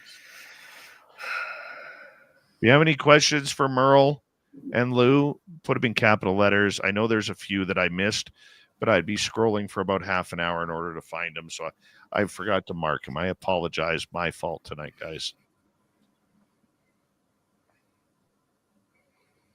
I'm an open book too. I love answering questions. I could talk for like hours. Hence radio shows being so fun for me. This one's actually flew by. We're almost like half I an hour know. left.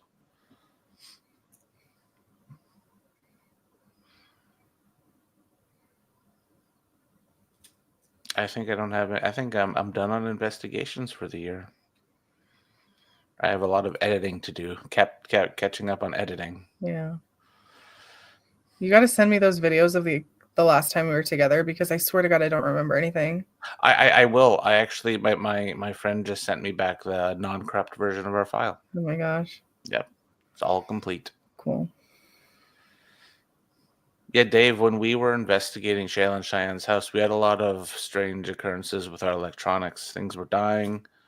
My camera just went kaput, and the file was corrupt. But my Jeff was able to work some sort of voodoo on the video clip and make it not corrupt anymore. So I got all of our footage back, which was kind of neat. Nice. Yeah. We got about 30 seconds here, guys. 37 seconds.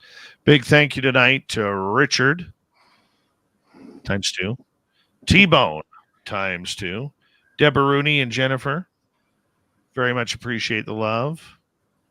And I'll try and get these questions in as well. I'd also like to say the Spaced Out Radio fans are top tier fans. Yeah, they are. They're just like thick and thin. It's fantastic. And I know it's not a sanctioned Spaced Out Radio listener party weekend, but y'all need to come and say hello. All right, wrap it up, Merle. We got to talk to these guys. Play some penny slots. There you go. Penny slots.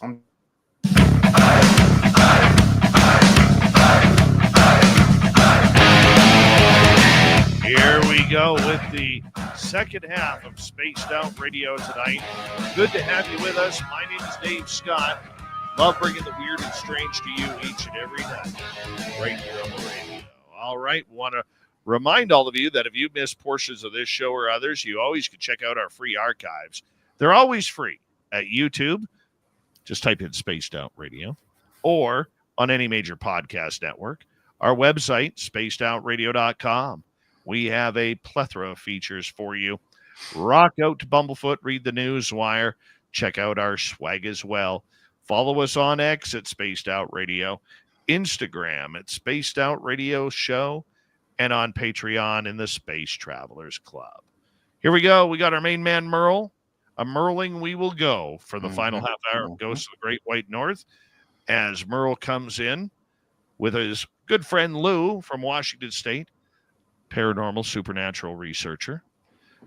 We're going to get into a couple questions here with our audience. And let's go right now, Merle. You ready? Joe Monk has a good question. Yeah. Start off with Joe here. What's the scariest thing you can tell us about Dave?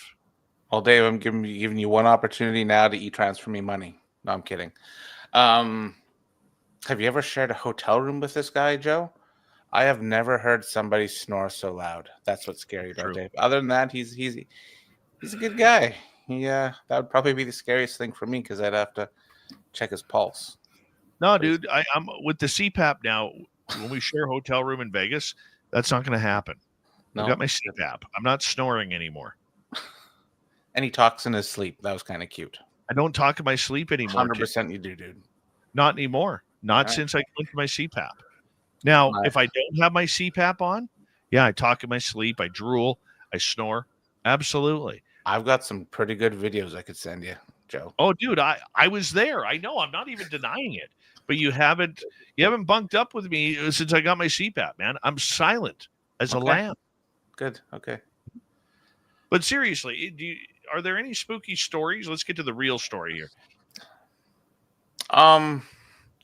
That time in 108 Mile Ranch when I had that thing, that demon-y thing. I even hate using the demon word.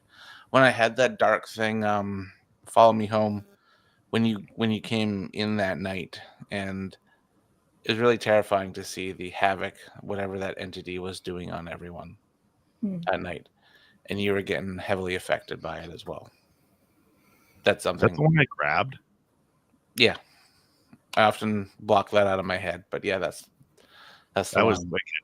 Because my arm was like going like this. It was. That was some Power of Christ compels you stuff going on. Yep. Oh yeah. There was almost mushy peas. Now, to set that up a little bit, though, that night you were in the building with one of your teammates, and you guys were staying at my place. I was doing the radio show, and you were doing an EVP session. Yeah. And this thing kept on saying all of our names over and over again. Yeah. And then when we went back and watched the footage, there was actually a shadow person walking all around you. And you could only see it on camera. I wasn't a very good documentarian at that time, so my filming wasn't great, but we did capture Dave. We captured the shadow person going into a part of the building, which was terrifying. And thinking about that while talking to you now, that could have definitely been the darker entity that I saw in the corner of the building. If anyone has Paramount Plus, there's a show called Evil, and there's a dark. I'm not going to say the D word, but there was the main dark entity in there. He basically looks burned, like a burnt human, with yellow eyes and really white teeth, and that's what I saw in there. And unfortunately, that's what followed me home. That's a whole other story. All right, let's get right to it. Let's get to another question here. Sierra would like to know, Lou, what are the fairies according to you?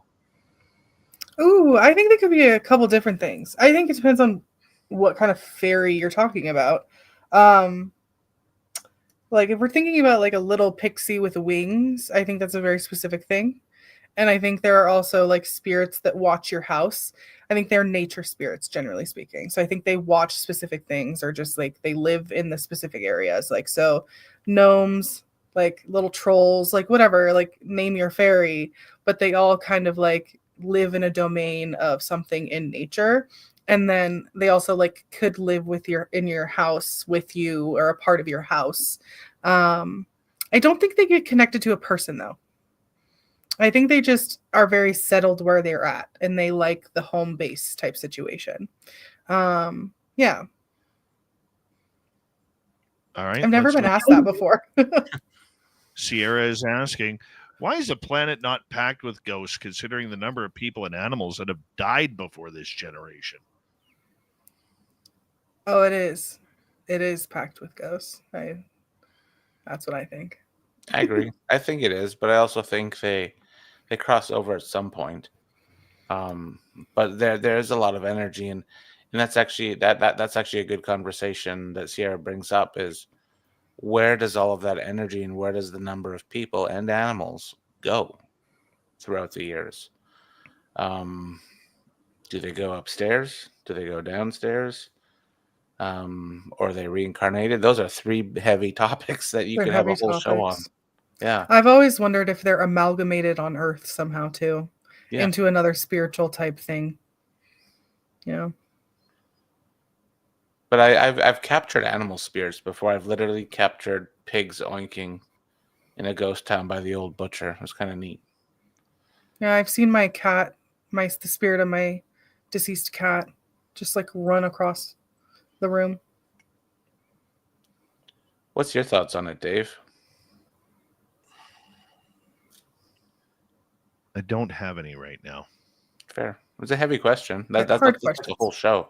All right, Sierra, that's going to be... Repeat the question if you don't mind. Why is the planet not packed with ghosts considering the number of people and animals that have died before this generation? Reincarnation. I don't think there's as many spirits as there should be because we've reincarnated so many spirits. And don't forget, a lot of those spirits also move on to other planets. Now, this is very woo-filled. Do I have any proof? No. Not at all. Just what I believe. But I would say that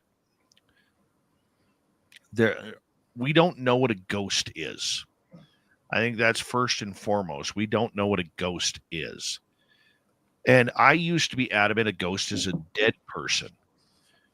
But my attitude on that in 2018 started to change when we had that experience on the Gold Rush Trail during our weekend up here, Merle. You were out investigating, and little Ronnie Moniak and I and a bunch of others went along the Gold Rush Trail, and we communicated with a Chinese couple making their way up to Barkerville.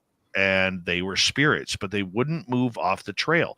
Even though we said goodbye, they didn't leave until we left the trail. So their horse and their buggy could continue on the trail. And that really made me wonder and change my attitude on it. Were we the ghost to them, or were they the ghost to us? Or did we intercept a different dimension that is happening at the exact same time? So I don't know. And that could be a lot of the ghostly activity. That's a fair assessment. And And those are all things that you can actually really think about and try and unbox as well. Exactly. Let's go to Jennifer. If a big shiny orb of light came floating up to you, who do you think it would be? Family or a lost spirit? Lou, we'll give you this one. Well, I mean, I categorized several shiny orbs as a UFO, but if it came up to me, like, let's say it's just like floating like this and it like comes up to my face, I'm gonna think fae. I'm gonna think fairy. I don't know if it would be lost or family. It could be benevolent towards me, but yeah, I don't know. All right, let's move on to another question because we want to get through a bunch of these. Carol is asking, what do you do to protect yourselves and cleanse after these encounters? I generally take a spiritual shower at least 24 hours after every investigation or every time I do tarot readings or something like that. Spiritual showers are definitely a good practice to have. And what that looks like is just like I'm meditating in the shower on a practical level. But I do a lot of spiritual work too.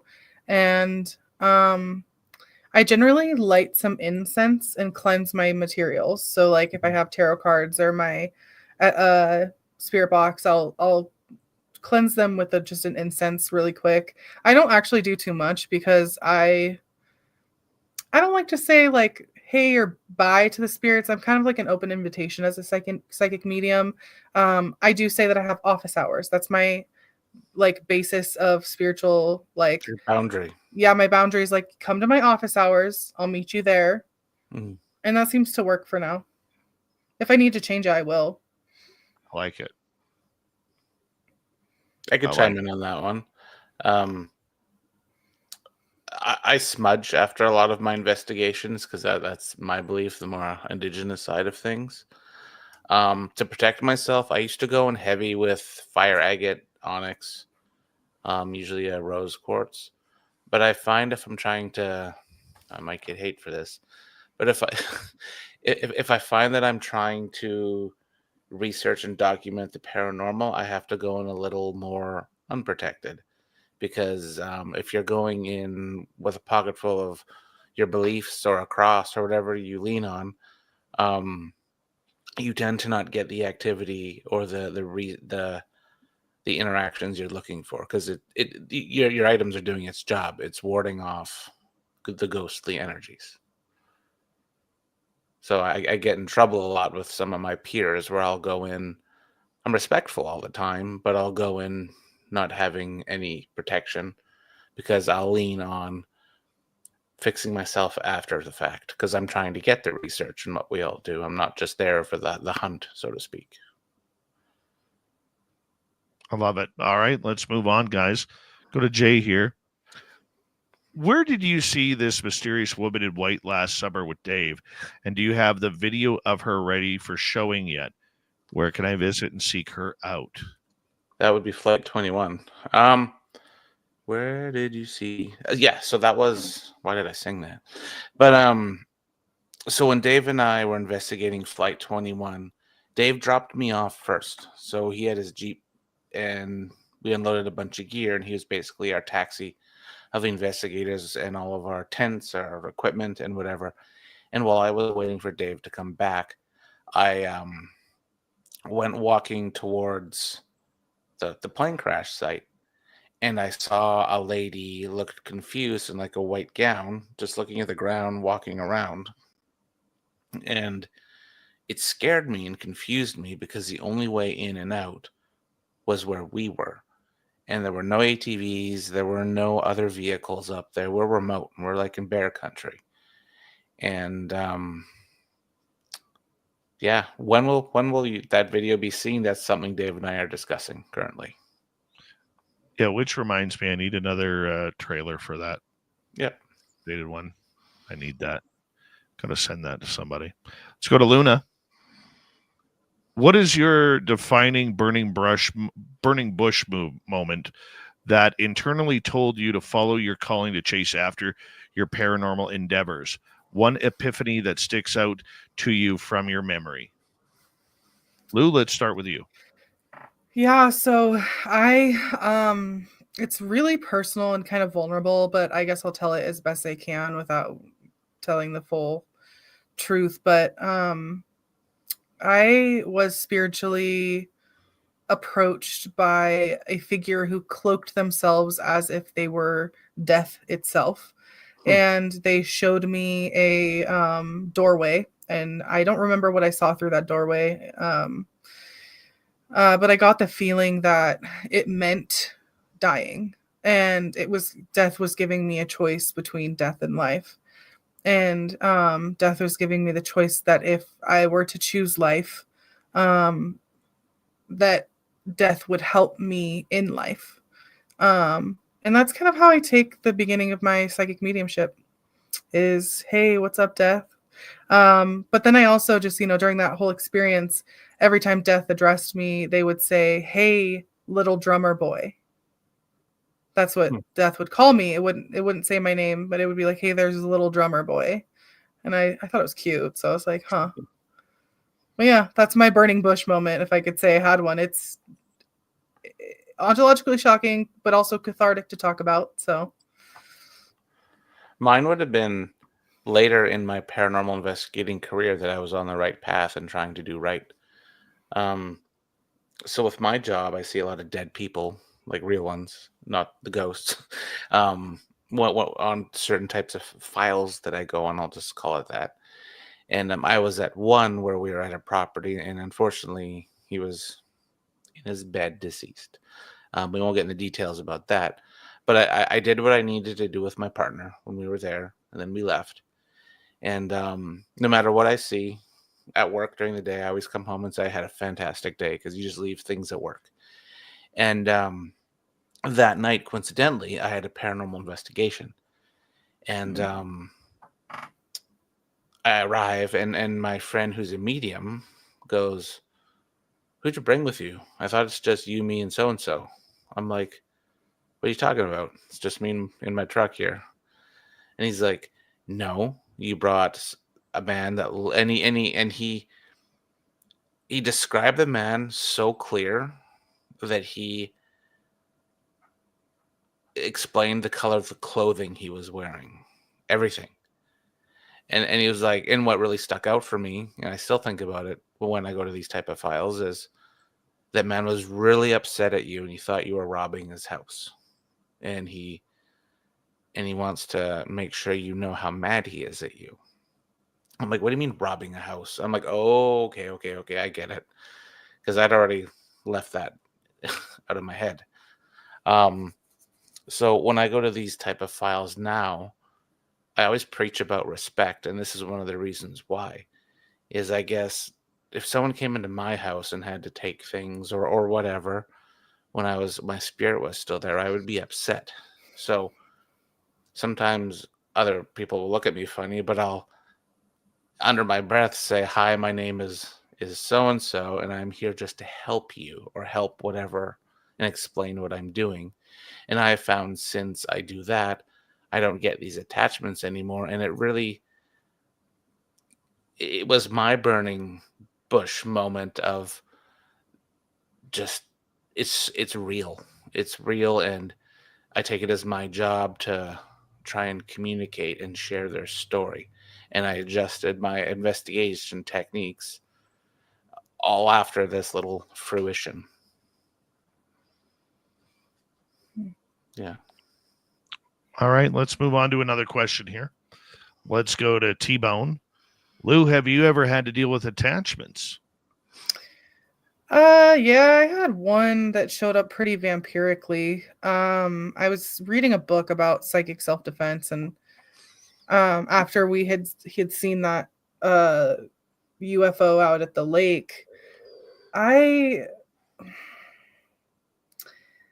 something about a week later felt weird, and I think it came through our social media response to putting out the information that we had seen, what we had seen.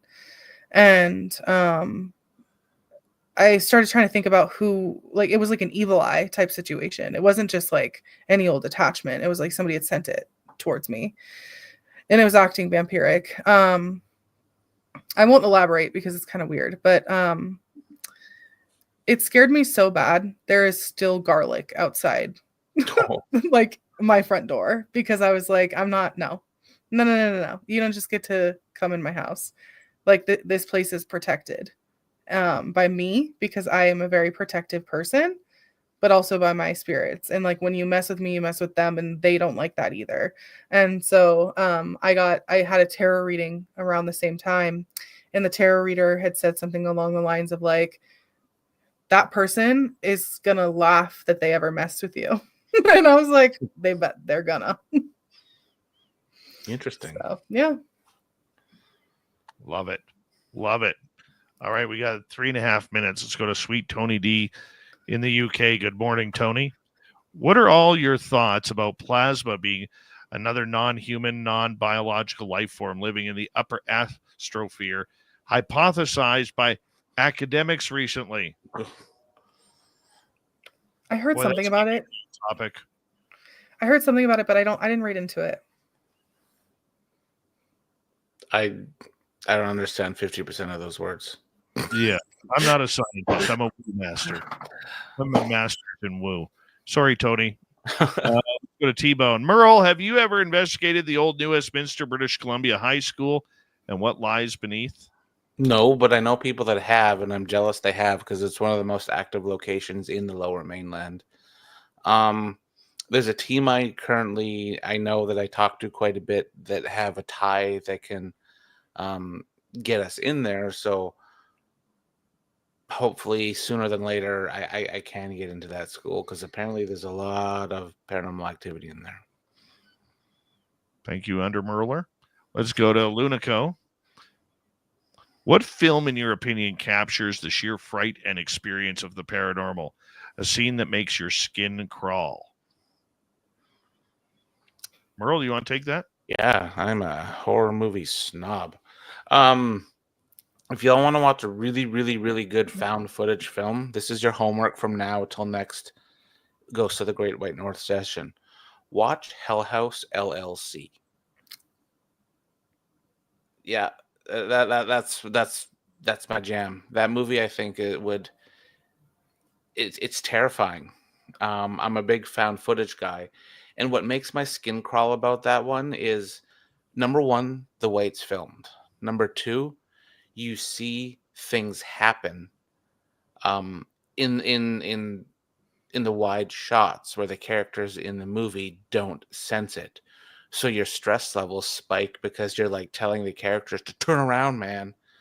But they don't. And then all hell breaks loose. Watch that. Hell House LLC. How about for you, Luna?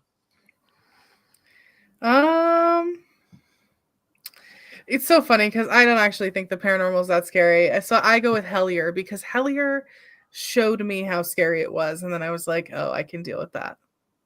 It's, it's like there's this particular kind of scary that it is. It's not horror movie film. I think horror movie film is a really good adaptation to describe the deep emotional and intellectual and like other kind of shocks that we feel when we experience the paranormal. It's a good metaphor. But if I'm being honest, like Hellier is like a good 1-to-1 for me. I like Hellier. Dave's a big Hellier guy. I will say my scariest one, I'm going back to an old school one, Close Encounters of the Third Kind.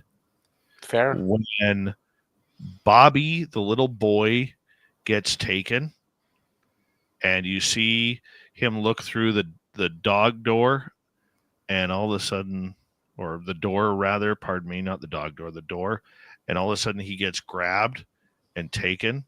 That to me, it just is so real. It is so real on the experience and everything. I'm still a big fan. I look at Close Encounters of the Third Kind way different than what I used to. So I want to say thank you to our audience for their great questions tonight. Greatly appreciate it. Thank you, Merle. Thank you, Lou, for Ghost of the Great White North. And coming up next, we have Swamp Dweller, then the UFO Report to kick off hour number 3. We'll be right back.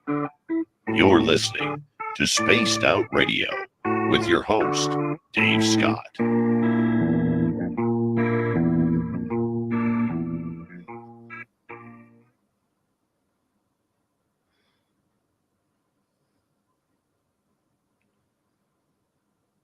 Thanks, guys. Thanks, Dave. Appreciate you.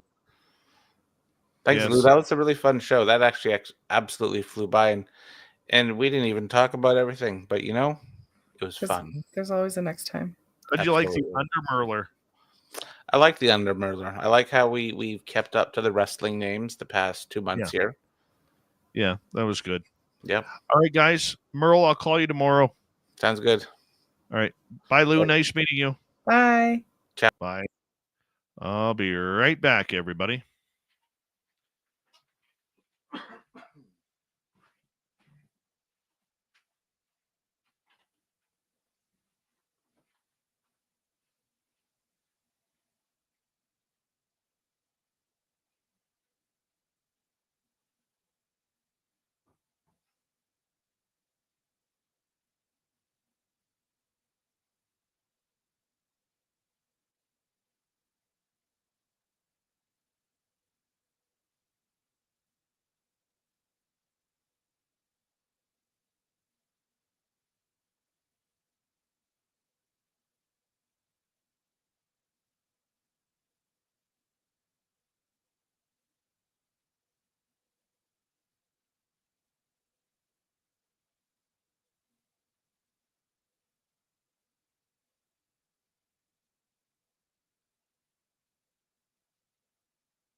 All right.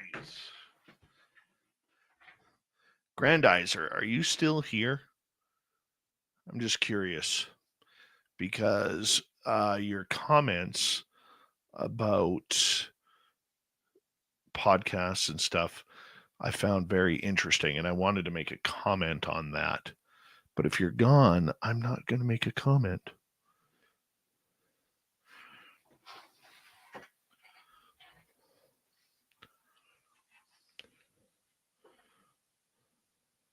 Thank you, Deidre.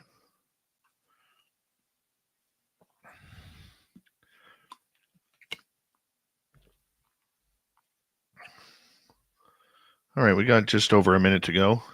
Sweet Robbie G is here. He's hanging on out. His chin hair is, he's perfecting his chin hair right now. Do we know if Grandizer's still here?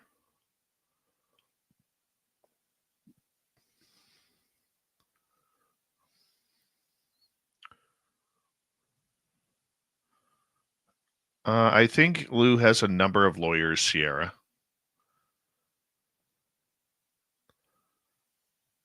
Thank you tonight to T-Bone ×2, Richard ×2, Deborah Rooney, and Jennifer for the great super chats. Yeah, Timoth Van Tagum, because I want to comment about that after the show, because I thought it was a great point that he brought up.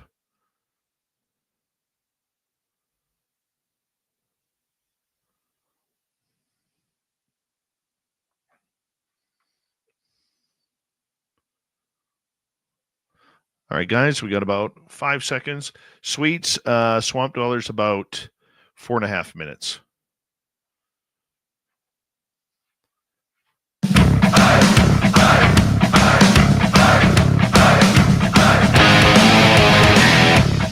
Welcome back to the third and final hour of Spaced Out Radio tonight. My name is Dave Scott. Thank you for joining us. We really do appreciate your listening ears wherever you are on this beautiful planet we call Earth.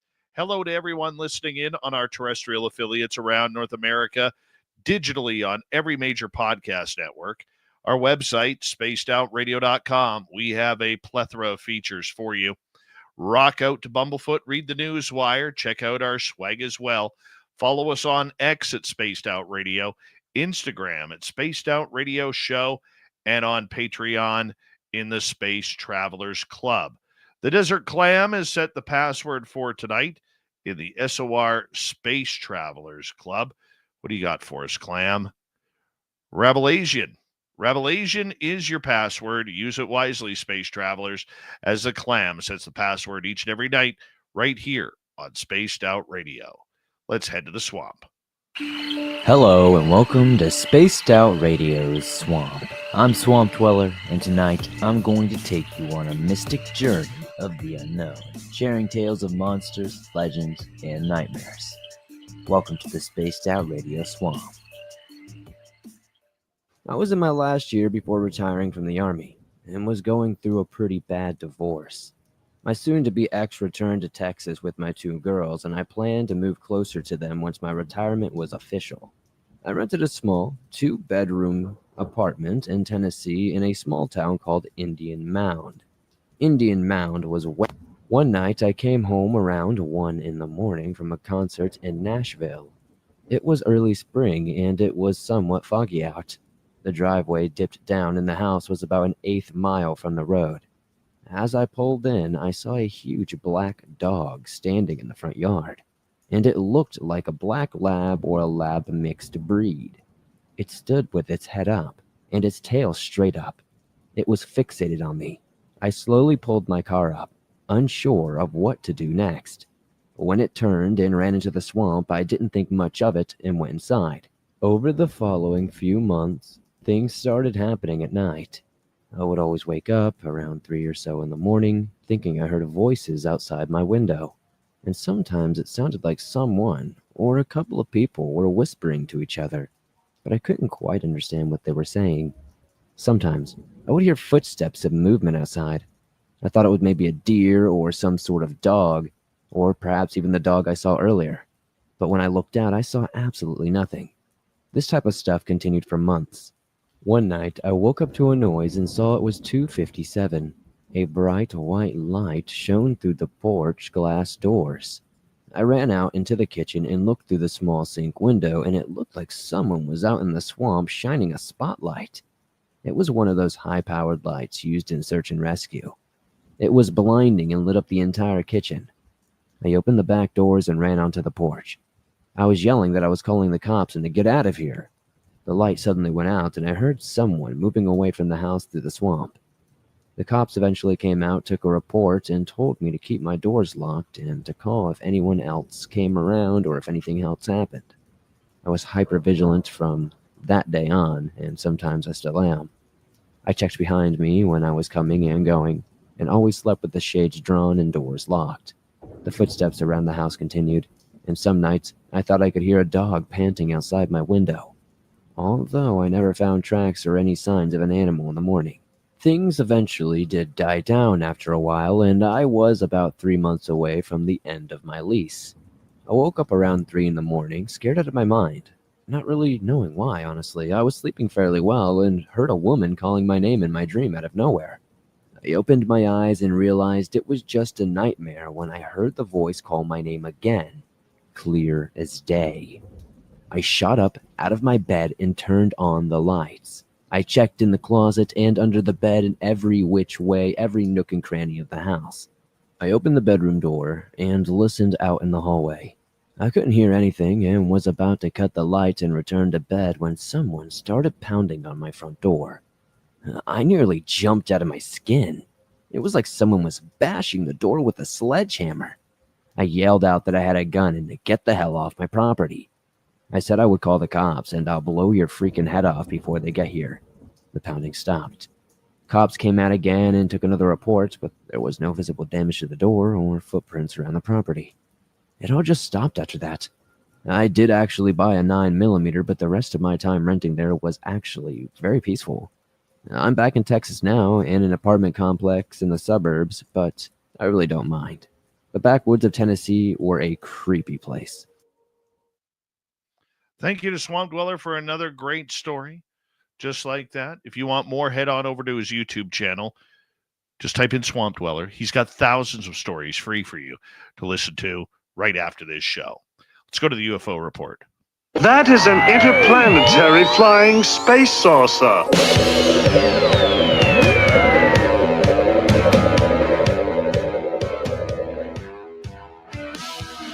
You have made me very angry. Very angry indeed. Sweet Robbie G filling in for an ailing Tim James tonight. Who, Mr. Robbie G, it's always good to have you on the show, buddy. How you doing? I'm doing good here, having a technical difficulty. As you can hold on for a second here. That's Sweet Robbie G's UFO hotline calling in there right now. And the problem is I have so many of these phones around here. Okay. All right. We're good now. Man. We are good. They call me as soon as I get online. What's going on here? I don't know, my man. Well, you're a wanted man. You are a wanted man, which is always a good thing. Yeah. Buddy, where to start on this UFO report? There is so much going down, from the latest hearings about Arrow to Lou Elizondo to witness testimony to who's going to come out with the new stuff, who's going to be the disclosure. I mean, the Tic Tacs are only going 40 miles an hour, not 500 plus. You know, I mean, there's a lot going on right now as this political heated moment regarding UFOs continues to light up. What's your overall thoughts on everything, man? Well, yeah, it's been actually pretty interesting. I watched a further interview, I believe it was Nancy Mace on with Ross Coulthart, and I actually enjoyed what she said. As far as the hearing goes, the Arrow hearing was pretty much just like the first Arrow hearing. A little different, though. I mean, he kind of pointed to some things that they didn't understand or didn't know what they were. So, that's a part that I kind of, enjoyed and walked away with. There was a few things that happened that I found really concerning. There's a lot of people online making an issue out of Pentagon official Susan Goff, who was really, really watching John Kozlowski, the new head of Arrow, and every word that he stated.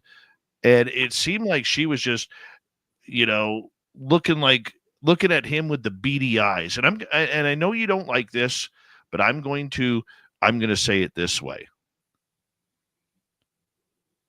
the look she had on her face during this hearing reminded me of when you piss off the goon in hockey on the other team. That he is just going to come, drop the gloves, and absolutely stomp you into the ice. That's the way she looked to me, man.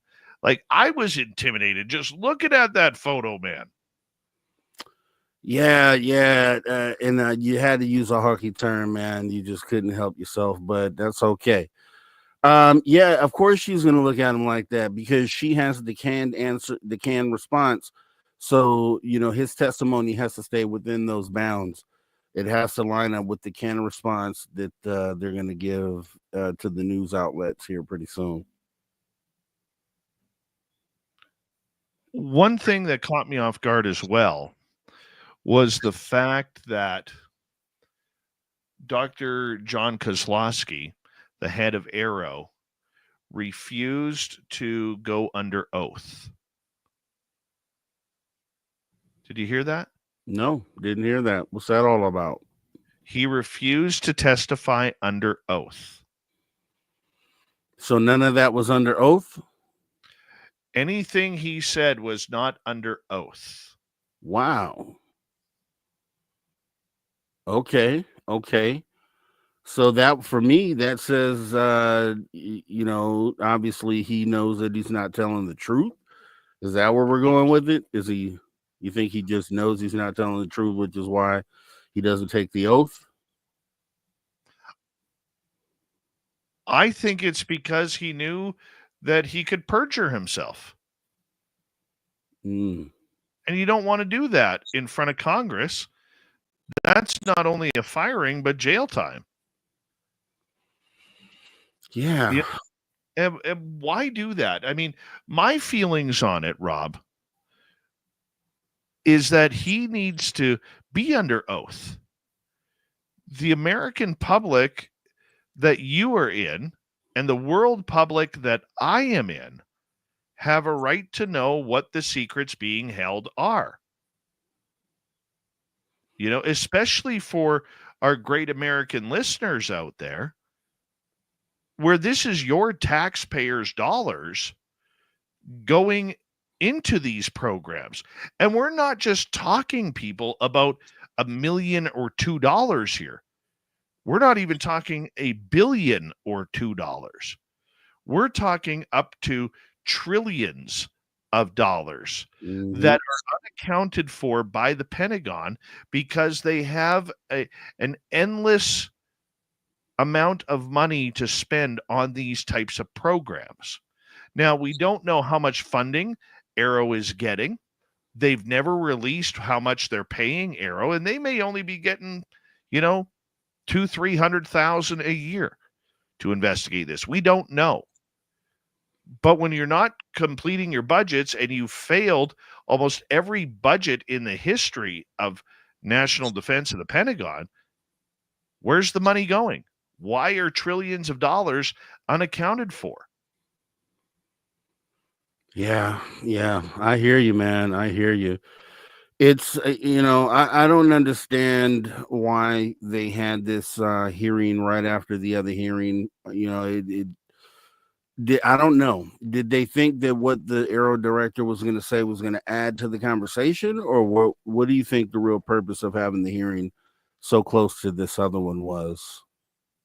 Well, I think there's a lot of accusations, and rightfully so, in trying to figure out what is actually happening with not only the money, but with the investigation. And as Nancy Mace had said last week, Rob,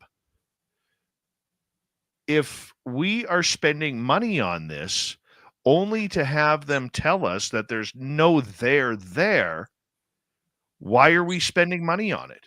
Why are we investigating crash retrievals if there's no such thing as crash retrievals? I mean, look at Dr. Sean Kirkpatrick, the former head of Arrow. 6 months ago, a year ago, he was telling us there's nothing there. There's nothing to investigate. Yeah, there's a few anomalous cases we can't explain. Okay. And now he's trying to set up a crash retrieval team now that he's out of Arrow. Hold on a second. You just said you didn't believe in this stuff. You didn't think there was anything there. There was no proof. There's no evidence. Well, if there's no proof or evidence, why, when you get out of that chair now, are you now wanting to set up a UFO crash retrieval team? That's bananas. I can't even think of a reason why. I mean, unless I thought it was a joke. Is it a real thing? Is he really doing this? Or was he just saying that to be an a-hole? No. These are facts, man. Wow. Okay. Yeah, I'd heard that, but I didn't get a chance to look into it to see if that was factual. It just felt like it was sounding like too much of a joke, so I didn't pay any attention to it. Well, I found it interesting. I found it very interesting that this is actually going on. Very interesting that this is actually going on. And now I'm curious to get your thoughts on this, because I know you know a lot of people in the entertainment industry. So Logan Paul, who allegedly has a UFO video that he stole by filming it from the original person who had it, who asked him not to do that. Apparently, he's saying he's going all in with the UAPDF now, which is a UAP disclosure fund. And now, backing him on that is the front man to Limp Bizkit, Fred Durst, who wants to keep on rolling when it comes to UFOs. And he's saying, man, why don't we start our own group on this? Do we need celebrity UFO hunters, Rob? I think we need celebrities on the team. I've always said that celebrities, people who have reach, so celebrities and influencers, welcome aboard. I'm welcoming them all because they can get the message out there quicker than you can through traditional media. Social media is crazy when it comes to spreading the word. It's an instantaneous thing. So yeah, I love it. Do you think that Logan Paul and Fred Durst could actually have pull in this field? Because here's the thing about the 2017s, Rob. Okay, the 2017s, who, and I got this saying from Nicole Sackage, and I absolutely love it. There's ufologists and then there's uapologists. Ufologists are the old school, the uapologists for UAPology. Okay, uapologists, they're the 2017s, as she calls them. Wow, okay. And the 2017s are very much nuts and bolts. They are much about governmental disclosure. They are very much about getting disclosure no matter how it happens. Okay, which means a controlled disclosure, catastrophic disclosure, confirmation of the phenomena, whatever it may be. That's a victory to them. Okay, they don't. A lot of the 2017ers don't believe in the aliens. They're into NHI. They're into UAP, not UFOs. And a lot of times that I've seen with all of these YouTube channels that are popping up, people who have 7, 10, 14, 34 million followers, I think it's good. I do. I think it's good because they're getting a message out there and they're bringing a message to the real term of influencer. Yep. I think that's a good thing. The problem that I have with it, and maybe it's just me, I think a lot of these people who are jumping on the UFO bandwagon or the UAP bandwagon, they're headline ufologists, if you know what I'm saying. They're not getting into the real depths of what this story is, like what you do or what I do. They're not getting into the effects that it has, the real purpose of it all. They just want to play, it's like playing a game of hide and seek. You're 20 years old, 30 years old, 40 years old, hell, even 50 years old like I am. I still like a good game of hide and seek.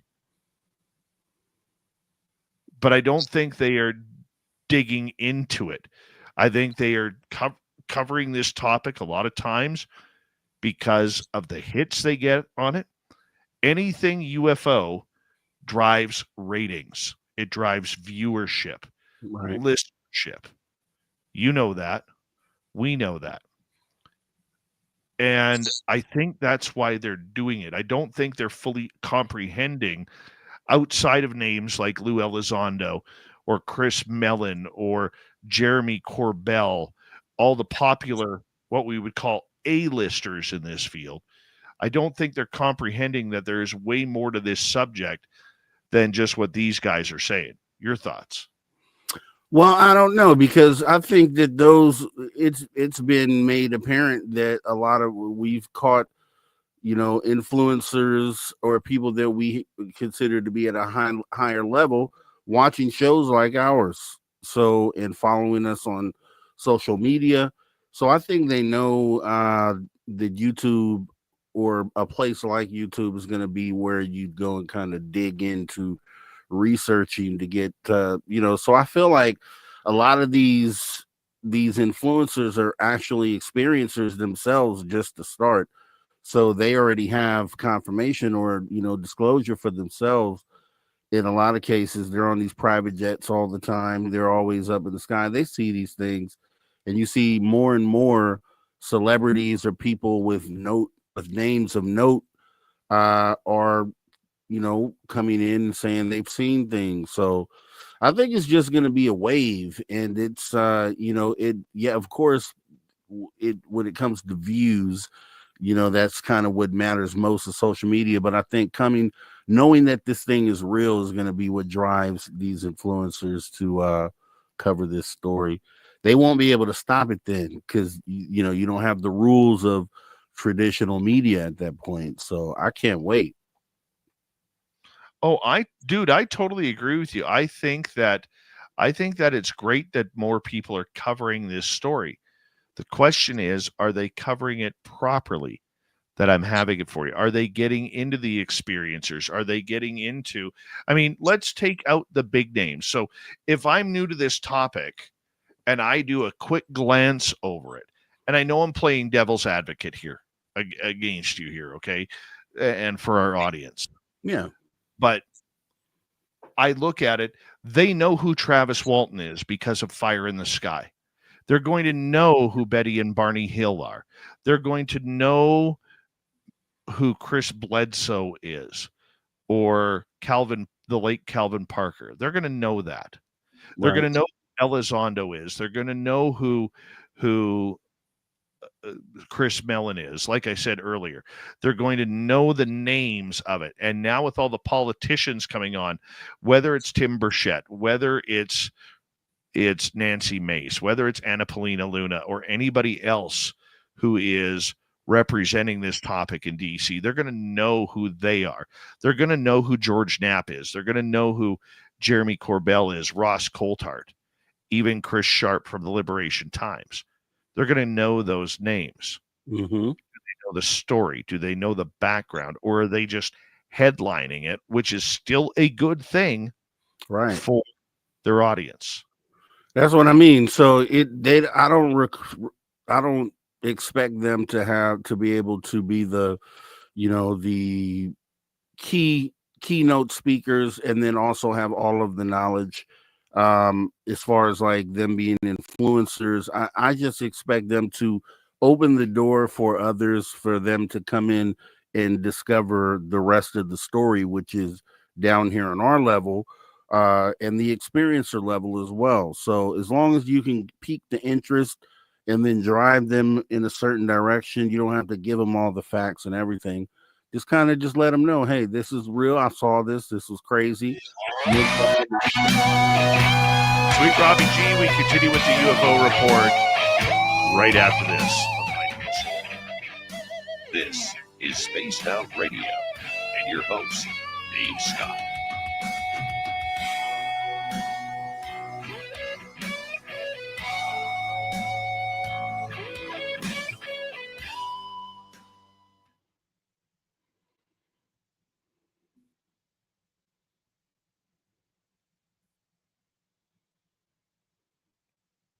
Good topic, Robbie. Good job.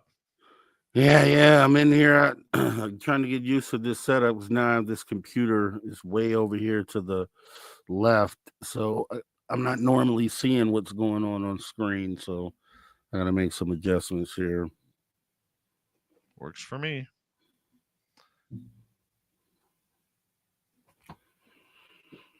Yep. So a lot going on, man. A lot going on, but nothing really going on at the same time. Oh, I would agree with that. Kind of weird. Yeah. I'm just kind of scanning everything here. Yeah, though I did watch Nancy Mace and Ross Coulthard. She's pretty into the subject, I'll say.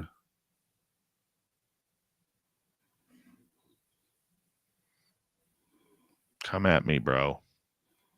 Yeah.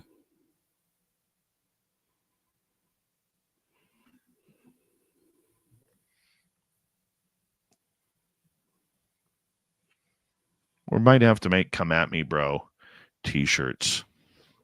Yeah, let's do it.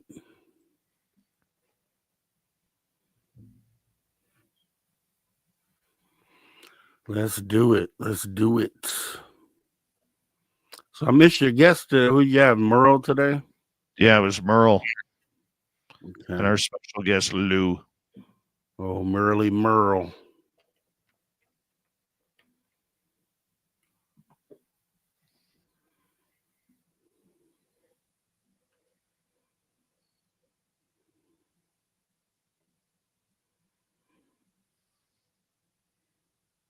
We got about 3.5 minutes. Cool.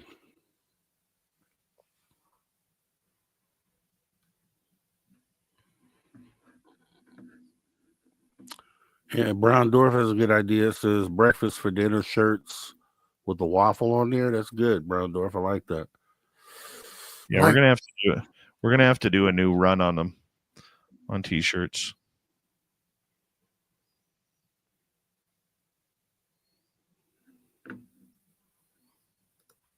Always, T-Bone, always. Dave at Spaced Out Radio or After Hours at Spaced Out Radio, either way. Yep.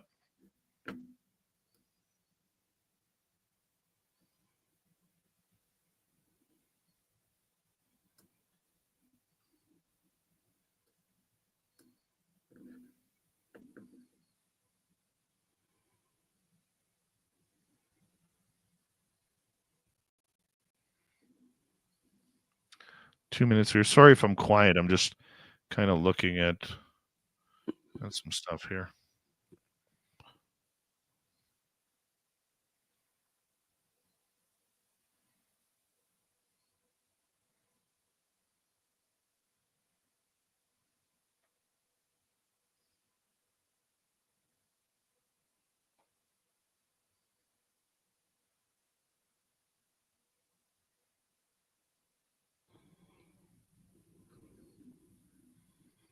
Let's see here.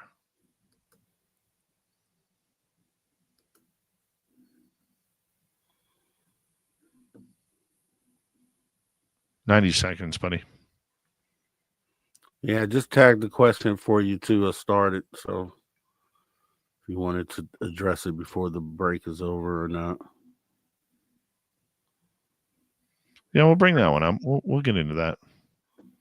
Just all the topics just seem the same, you know?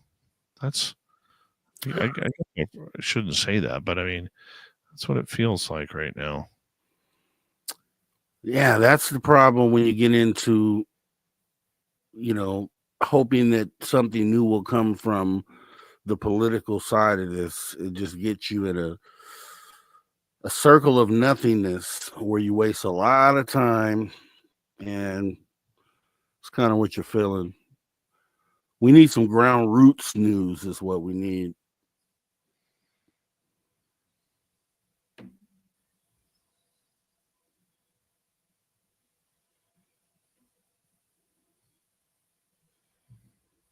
"30 seconds.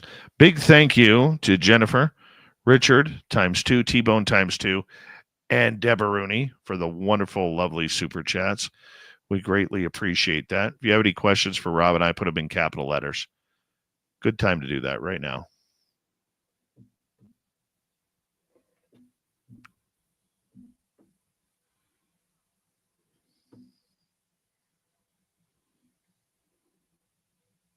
Here we go.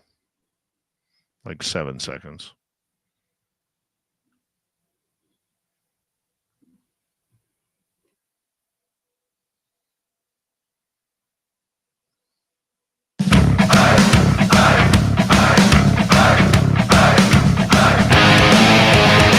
Final half hour of Spaced Out Radio is underway. My name is Dave Scott. We got the UFO report coming up with Sweet Robbie G. We appreciate you tuning us on in. Reminder to all of you that if you missed most of this show or others, you can always check out our free archives by going to youtube.com/Spaced Out Radio. Do old Davey the favor, hit that subscribe button. We're on every major podcast network that you could download for free. Our website, spacedoutradio.com. We have a plethora of features for you. Rock out to Bumblefoot, read the news wire, check out our swag as well. Follow us on X at Spaced Out Radio, Instagram at Spaced Out Radio Show, and on Patreon in the Space Travelers Club. Here's Sweet Robbie G hanging out with us. UFO report filling in for Tim James, who is away sick in bed. Yeah, with Vicks Vapo Rub all over his chest and underneath his nose. Sweets, I know you are doing a great job tonight because I heard you the first half hour. Now let's rock it for this last half hour here. Question from our audience from PRM. Do you feel discouraged or encouraged after various hearings this week? I think I feel discouraged from PRM. What do you think, Rob? Yeah, I feel more. It's hard to say. I mean, I feel encouraged the fact that they considered to have the hearings. So it's for, and I got a chance to see how the conversation was. So I guess I'm more encouraged than discouraged. I will tell you where I am encouraged.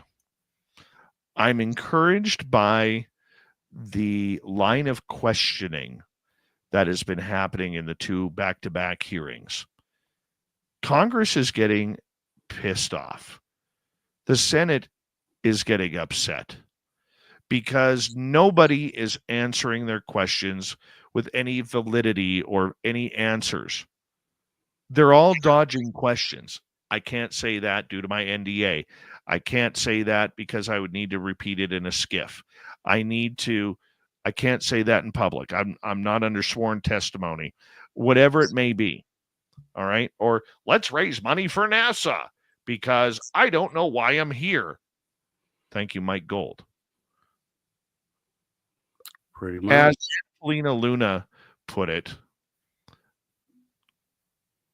the witnesses didn't bring anything to the table.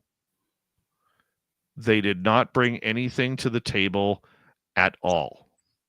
The questions were the right questions. And it's not just about UFOs or UAP. It is about budgets. They want to know where this money is going.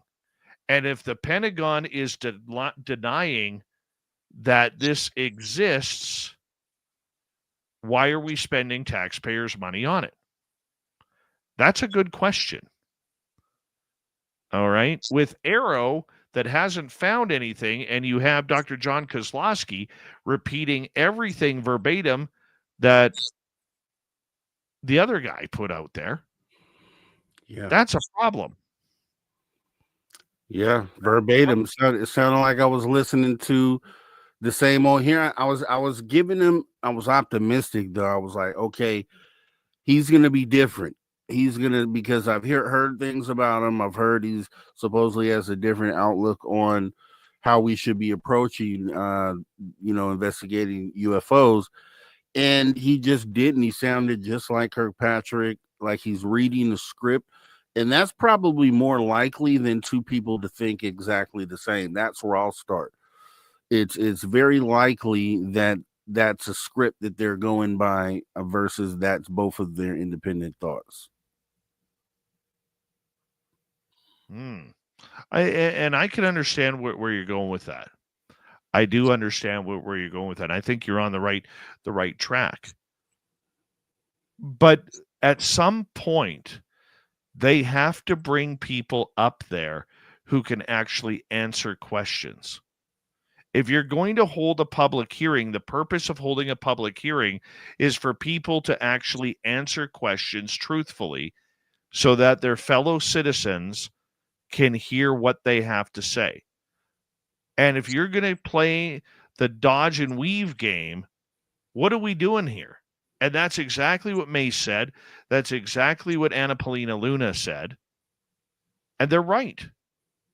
We're dodging and weaving more than Jake Paul to a Mike Tyson left hand.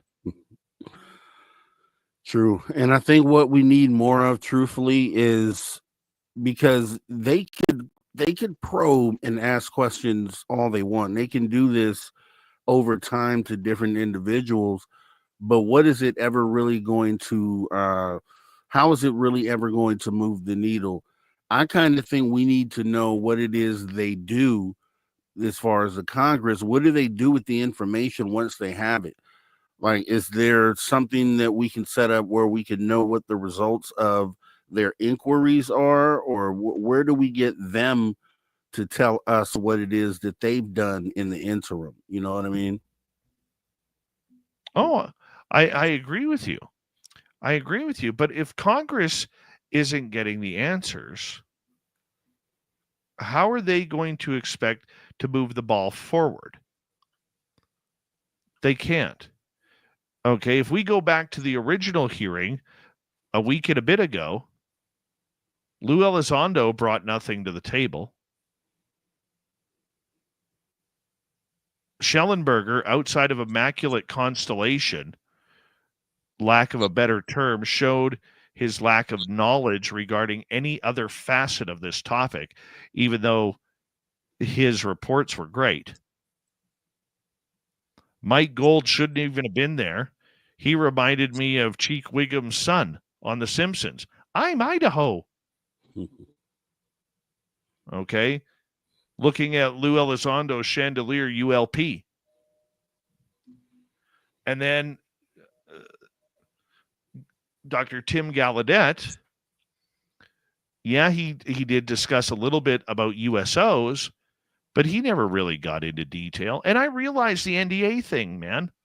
I do realize the NDA. These guys are scared. They are scared. They don't want to break that. There's too much to lose.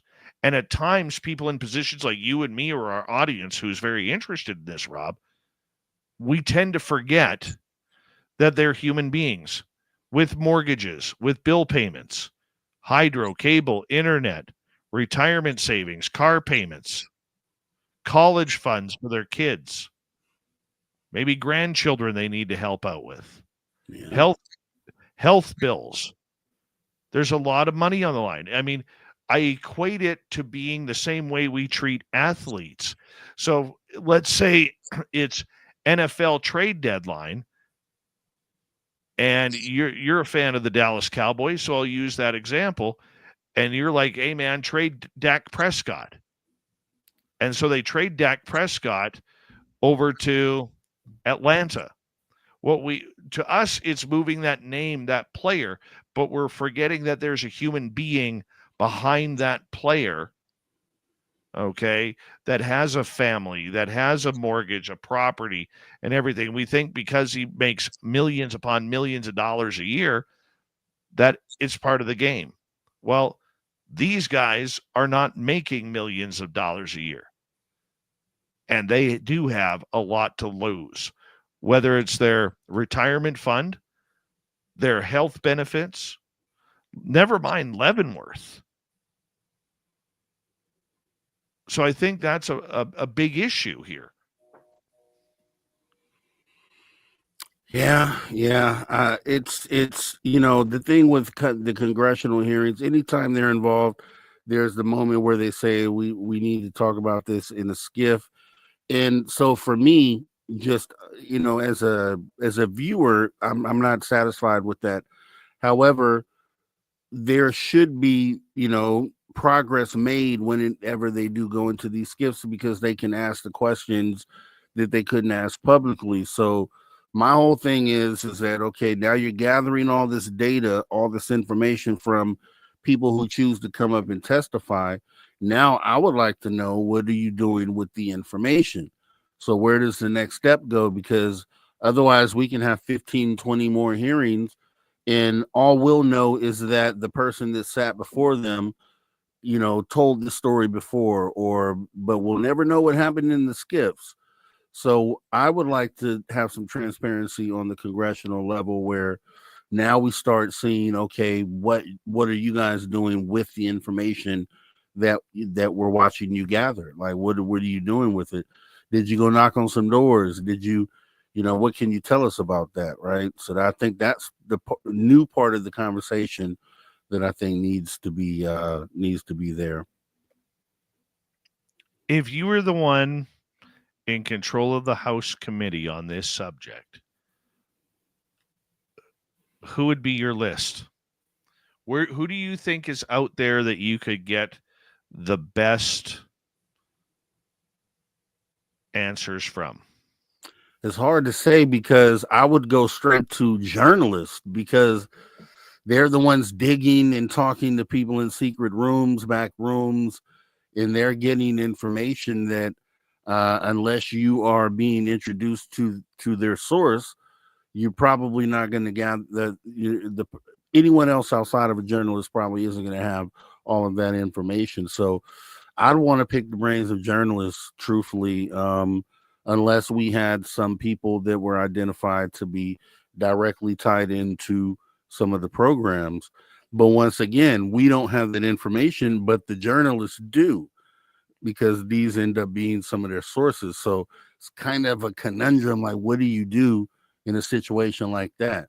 Maybe you can answer that. What do you do in a situation where, if you're the journalist, Dave, you have source information that could really unlock this whole thing, and they wanted you to come up and speak about it, or like, how would you navigate that, right? Because I think that's something we really need to talk about. Well, you know what? I think you're right. I think I would like. Here's the problem with that, though, with calling journalists to the table. Even though I like what you're saying, I do. They're going to be like Schellenberger, and they're not going to give up their sources. So you could call George Knapp to the table or Ross Coulthart to the table. And one of the lines that I loved that Matt Schellenberger put out there was that I'll go to jail before I give up my sources. Yeah. That is true journalism right there. I remember that being taught when I was in broadcasting school. Will you go to jail for one of your sources because you won't give up your sources? And if your answer was no, they would have flunked you. Wow. Let me ask you this, Dave. If you were the journalist that was given credible information regarding a potential alien invasion that's happening as we speak or is about to happen, how do you hold information like that back? How do you stay under and maintain journalistic integrity, but still also do what needs to be done to help humanity? Like, how do you balance that? That's kind of what I'm trying to figure out. Here's the thing with journalism, and it's amazing how many new journalists are popping up that have never been a journalist before. We got more happening right now as this story grows. In journalism, there is a code of ethics. Okay. If you're a sports fan, every sport has its code. That's not on the rule books. It's just the player's code that they live by. If you cheap shot me, you're getting it right back, kind of thing. And in journalism, there's a code of ethics that no matter what the cost of the story is, no matter how good or bad the intention is, you never give up your source, because when you do give up the source, you don't know what's going to happen to that source. They could be offed. They could be fired. Okay, take UFOs aside. If, let's say, let's take a popular story right now, the Diddy story, and you work for a major multi-billion-dollar CEO, and you find out he went to one of the white parties, and there's a video of that, and you hear them over talking, and this person says, hey man, I was there, I was with my guy, I will give you a list of people that I saw there in that room. If you give up that source, you have an opportunity to cause harm to that person, financially, physically, emotionally. It's not your job. Because that source, then, if you protect them, they're going to give you more information, and they're going to keep feeding you information. So do you close the door for the sake of naming names, as many in the ufology world want? Or do you quote them as a source who doesn't want their name put out there? Do you respect that and get the information out, however anecdotal it is? Yeah, that's what I mean. I understand, and that's what I'm trying to work out, right? Because I'm just like, where does it get to a point to where, you know, the effect of the information that you're withholding is on such a large scale and level, as far as it affects the world, this one bit of information that you have is like, where do you ever, or do you ever, would there ever be a point? Is a journalist going to take this to the grave, or is there ever going to be a moment where they're like, okay, this is humanity changing information, and I kind of have to break this and bring this out? Is there ever a, are they taking it to the grave, or is it something they could potentially find a way to come to terms with and bring the information out? I don't think you can break that unless your source all of a sudden comes out and says, I'm willing to go public. Example of that with SOR. We had the Jason Sands story months before he went public on X. We were asked not to broadcast it because he didn't have permission for that story to come out, that Courtney and I had found out, and we kept it quiet. And we took a gamble that he would tell his story first on here. And then all of a sudden, all hell broke loose on X when he goes on a X space for 6 hours, 8 hours, and tells his entire story. I mean, there's a prime example. We never gave up his name until he made himself public. Then it's fair game, right?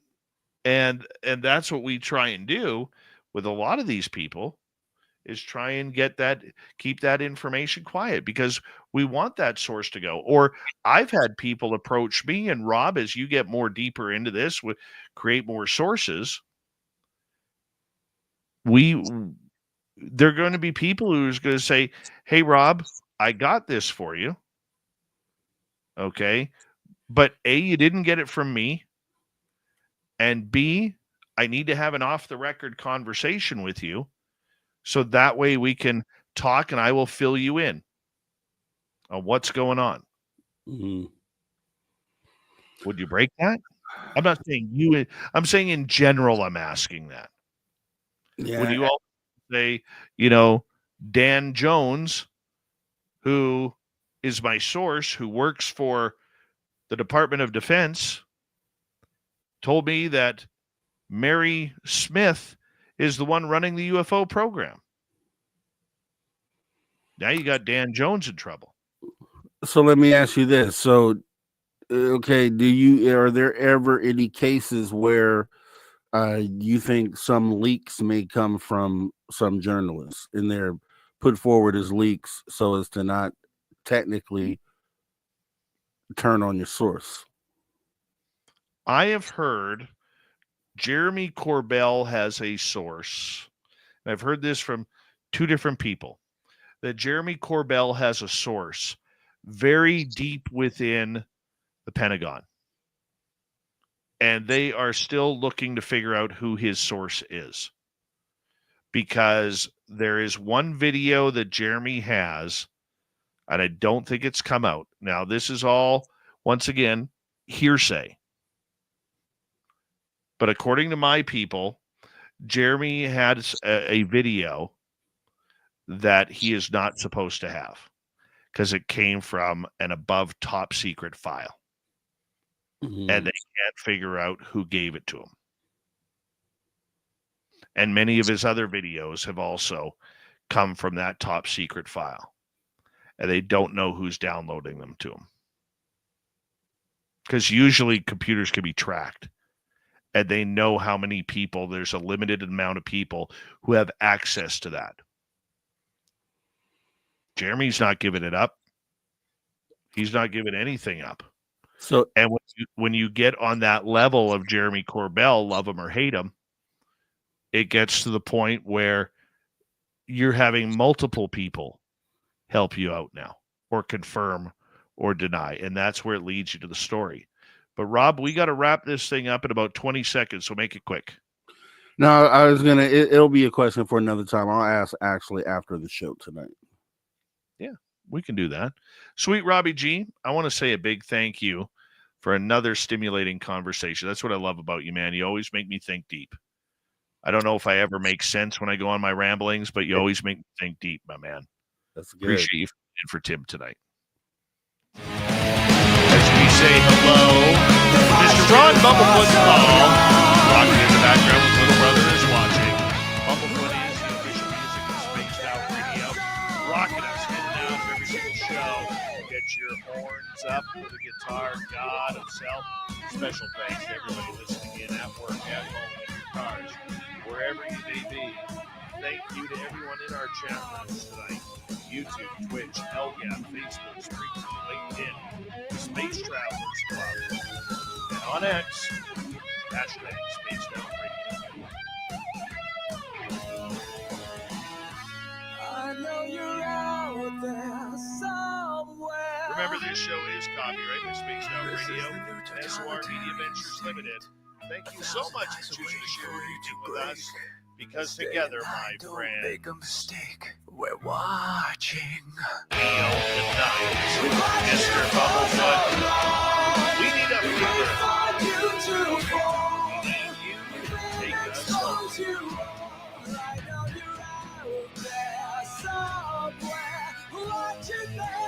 Yes, the blue train has docked for the night, but soon, my friends, we shall ride again. Seats are always available. Your tickets never expire. And if you want to bring a friend, we've got room for them too. Good night, everybody.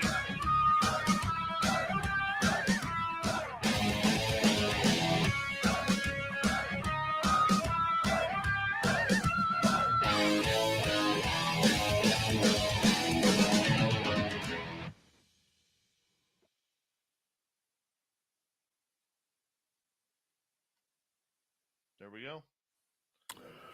All right, awesome stuff. Now, the only other question I had on that was as far as, okay, so because I'm trying to figure out really why even bring journalists in if they're unable to provide any information. So I'm just looking for situations where the line that, there's the obvious line to protect your source, but it's like, okay, when is the issue more important than keeping your source in check? You know what I mean? Well, I think let's say, for instance, and I think that's a good question. Let's say you had somebody reach out to you that says on such and such a date at such and such a time, we're going to off Kennedy. And I'm going back to JFK because that's a situation that happened. Okay, that we're going to take care of this. And that makes you complicit in a major crime. Something like that, you would probably want to give your source up on that. Okay, so if I knew, and I'll be absolutely blunt here, because I am very open to the fact that I cannot stand Justin Trudeau. I can't stand him. I can't wait for him to go away. But that's my personal belief. If somebody came up to me as a journalist and said, "Hey, Dave, in 3 weeks' time, we're heading to Ottawa. And when he gets out of his limousine, we've got somebody parked on a building there who's going to do a horrible thing." As a journalist, you have to then step away from that and be a human being and say, that ain't happening on my watch. Okay? Because there's no story there. You're literally protecting violence. You know what I'm saying? Mm-hmm. There's no story there. So something like that, you would be, as a journalist, saying, okay, I'm giving this up. I'm not going to sit there and say, wait for it to happen, and let's go live on YouTube. This is Dave Scott, Spaced Out Radio. There has been an attempt on the life of so-and-so and whatever. That's not going to happen, right? That's something you would report. Okay, or come clean on that somebody gave you that information. And journalists have done that. Okay, journalists have done that. Not, I can't give any examples when, but I know it has happened. Now, if it's something where somebody tips you off to a story, that's when it gets personal, and that's where you as the voice of the people now have to protect that source in order to make that story happen, because now it becomes newsworthy, right? You're breaking a story. So for instance, I'll use a football story here. Canadian Football League. I had a couple of friends playing for the BC Lions, or people who I called friends after I got out. And there was a situation, I think, going back to, when was it? I think 2005. Head coach Wally Buono, who's most famous for cutting the Rock from the Calgary Stampeders. And the Rock claims that is one of the greatest things that's ever happened to him in his life, when he got cut from the CFL, Calgary Stampeders. Wally, when you win a big game, they normally toss the Gatorade over onto the coach. Well, the players went to do that, and all of a sudden Wally turned at the last second and was like, no, don't do that. I can't do that. Well, I broke the story because I had a couple players tell me, as the team members of the team knew, that Wally, after the season, was going for quadruple bypass surgery. Okay, so I asked a couple of players, why didn't that happen? Why didn't he get doused with the Gatorade? And they said because the cold from the Gatorade could have put his body into shock and given him an instant heart attack. And so I ran with that story, because that's a story. Hey, do you remember why that happened? And I had the BC Lions PR person call me up and say, dude, where did you get that? I said, I got sources, man. I can't give that up. Right? Or if you want an SOR story on that, when we broke the story about the MUFON website being hacked, okay, I had a couple of insiders within MUFON tip me off to that. Don't use my name. You didn't hear it from me. So I ran with it. I ran with it because I knew that was a story. And we broke the story to the point where I actually got a phone call from a lawyer said to be representing them, asking me to pull the post down because I was wrong. I said, I'm not wrong. I said, I have multiple sources. She asked me, who are your sources? I said, I'm not giving them up. Not giving them up. So how does that play into a situation where this is the world-changing moment and the information you have potentially can set this whole thing off? What would make you hold that information in and not let it out? Because that's what I'm contemplating with is, do we have journalists walking around here currently that have the information that would unlock everything, and they're just not giving the information to hide under that opsis that they're protecting sources? Because if they have the keys to the car, then they should start the car, right? You would think. But if they're going to hold on to the keys just to say, hey, I got a car, that doesn't make a lot of sense to me when the moment could be so world changing. That's what I'm trying to. Oh, I fully agree with you. As I get a text for one of my sources right now. Yeah. Is it the golden egg?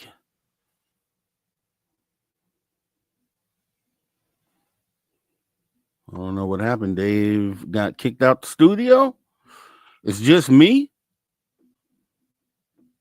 It's just me, guys. Let's switch this over to after hours. Hold on. That was weird. I got booted. Yeah. That's what I was telling everybody. We were about to turn it up. Hold on. Oh, I yeah. can't You're in hear the middle you. of saying something. Hold on. Testing 1, 2. Robbie, can you hear me? I can't hear you now. Okay. Well. That is so weird. The only thing that bugged out on me, Rob, was StreamYard. StreamYard? The only thing that bugged out on me. Can you hear me? Can you hear me yet? No, still no. I can't even reply to you. This is crazy. Rob booted Dave. I still can't hear you. This is so weird. That's funny. No, I didn't boot Dave. That's funny though. No, like Tim, my actual program shut down. My actual program shut down. Now, the weird part about it is, Rob, the audience can apparently hear you and hear but you. I can't hear you. Yeah, we all can hear you. This and is they can so all weird. hear me. We're on Give me 2 seconds. I'm going to reboot some audio here.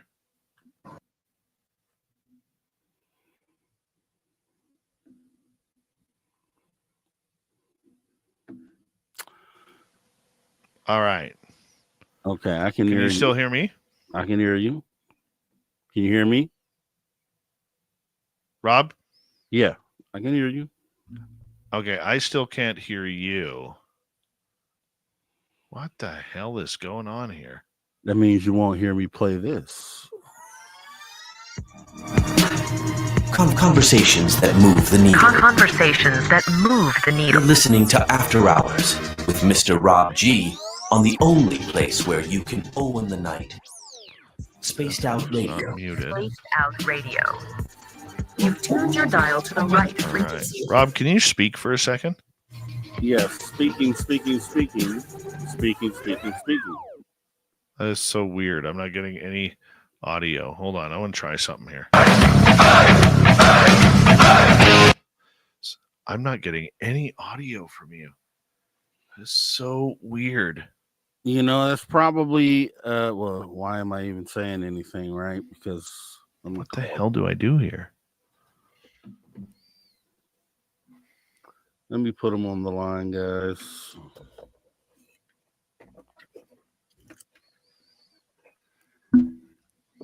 I don't know what to do.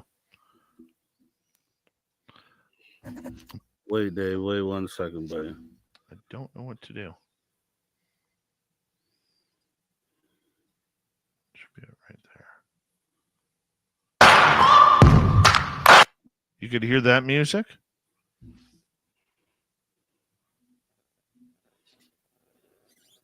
Okay, Rob, you just talk and I'll just nod. Hold on real quick, Dave. Let me do this.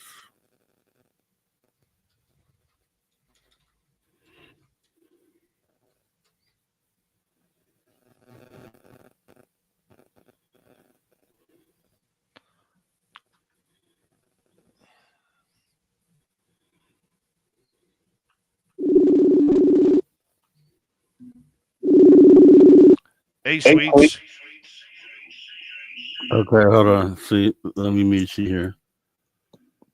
All right. Can you hear me, buddy? I can hear you, man. I can't. Honestly, it's the weirdest thing right now. Like all of a sudden, my StreamYard went into error mode, and then I immediately rebooted it, and now I can't hear you there.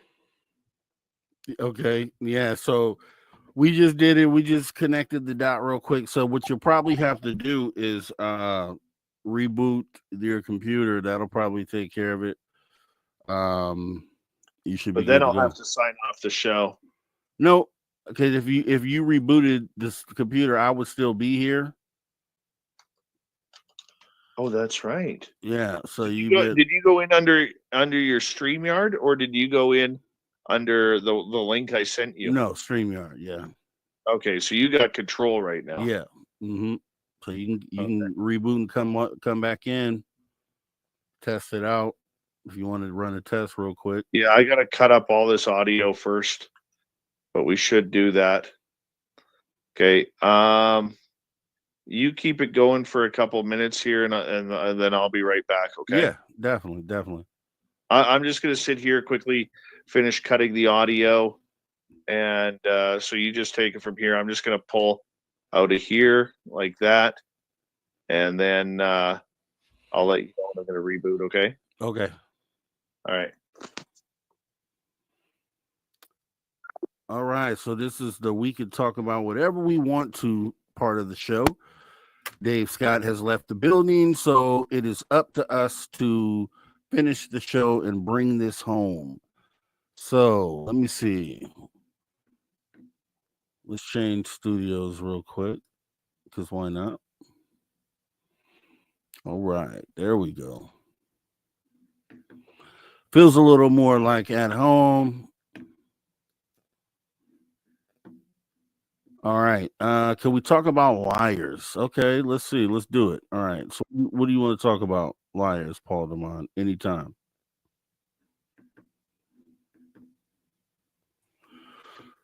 Ooh. Okay, Dave is back. Can you hear Dave? Oh, I still can't hear you. After a reboot? Whoa. The reboot didn't fix it. That should have reset your audio, your interface. I'll be back.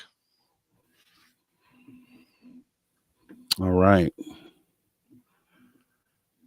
Okay, so we're back again. Can we talk about liars? Yeah, I mean, depends on what we're talking about. Let's see.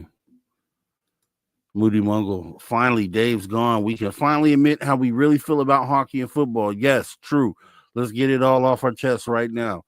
It's stupid. It's dumb. I hate it. I never want to see it. Air hockey's the best. Hockey, boo. What else can we say this? Breakfast for dinner is the best. I don't know what else to say. Let me see here. I think we did pretty good there. Woo Riders GG, Rob G, what was your favorite moments from each of the UFO hearings?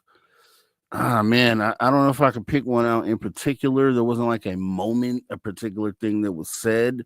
I just like the fact that the questions were being asked from that side, and that's just very encouraging to know that the people who, if you think about it, look at the first hearing or look at around that time where they didn't even know the questions to ask. They seemed to be totally oblivious to what was going on, and it just seems now that they have a lot to, they have a lot more knowledge as far as that goes, which is great.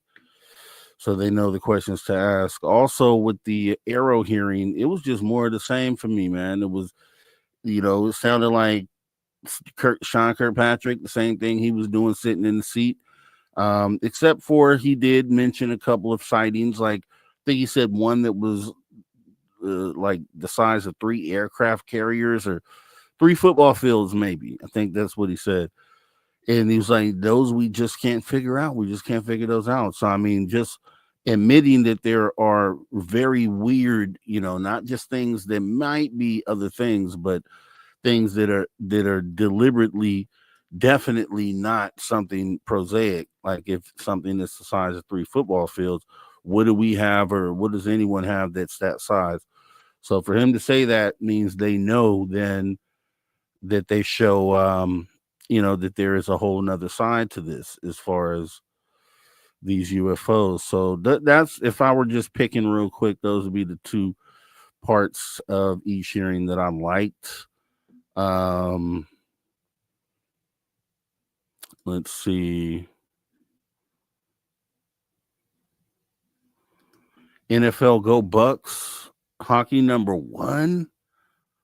No way, T-Bone. Seriously? Oh man. Yeah. It's okay. We understand, T-Bone. I'm with Joe Monk. Hockey sucks.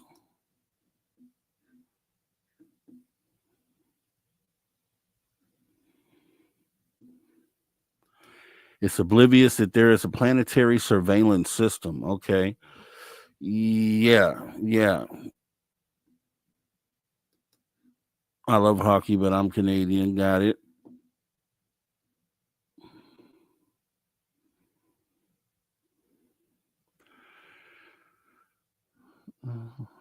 Yeah, I mean, this definitely is questionable, Paramar. Yeah, Joe Monk, your Stanley Kubrick made the moon landing happen on a soundstage. That's what I hear. Some people say we went. Some people say we did not.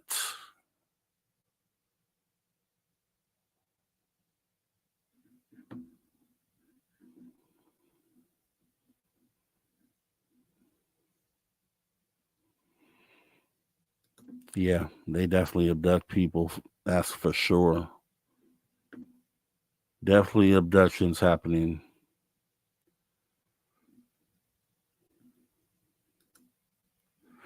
Supposedly there's a series someone alerted to me about where they talk about the abduction case of the lady who was in New York, and she was abducted from like the 4th floor of a building. I know you guys are familiar with that one. I think that's the one that there were some New York police officers that said they saw the abduction happening. I recall something along those lines. Not totally sure. I haven't watched it yet, but I'm gonna watch it. Let's see. Here, Marv. You should try and get Bart Sebrill on the show at some point. He's all about the moon hoax. He'll make you think twice about it. Yeah. Email me that name, Paramarv, if you can, and I will do exactly that, because I would love to have that conversation. I've done a show on it before. I talked about both sides of it, the reasons why, it makes sense, and then also the reasons why you may think twice about it. So it's a good show to go watch back on the Social Dig, and I would love to talk to someone about that as well.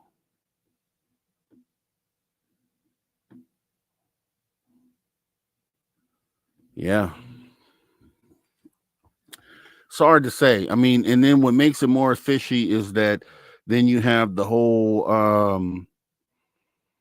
the what is the name of the thing? Artemis, right? The whole Artemis thing now, where they from NASA, the people from NASA had to sit up there and say we lost the data on how to go to the moon. Essentially, is what they said. I'm like, what? You lost the ability to go to the moon. You lost the know-how, the knowledge, the data. How?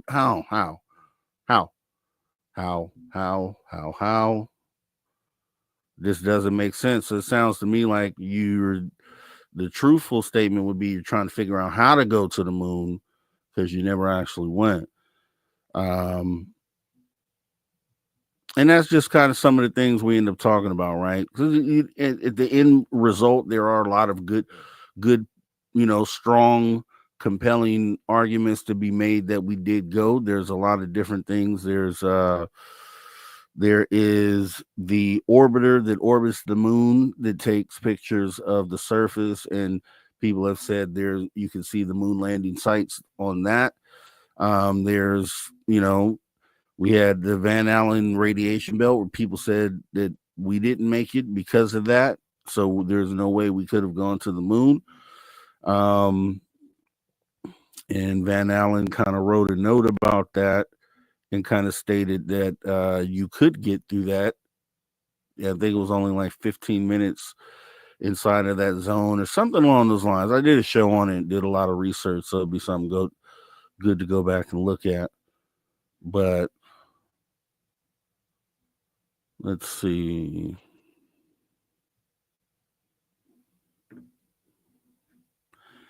Yeah, they didn't actually lose the data, but things have changed. New tech. They didn't want to go back to the old tech. So but they should. Okay, so if that's not what happened, they shouldn't have made a statement like that because it makes them sound insane to say that you lost the data. That doesn't make sense. We're sending probes to Mars every a year, every couple years, something along those lines. They seem to get there perfectly fine. So how would it be such an issue to make it back to the moon, an object you can see the whole time you're on your way there?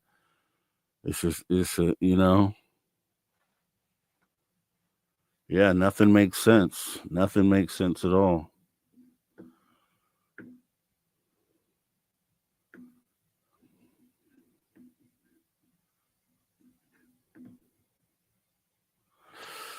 I don't know if I can do that, guys. Let me see. Because luck has it, we'll start that up, and then Dave will be right back. If Dave is coming back tonight.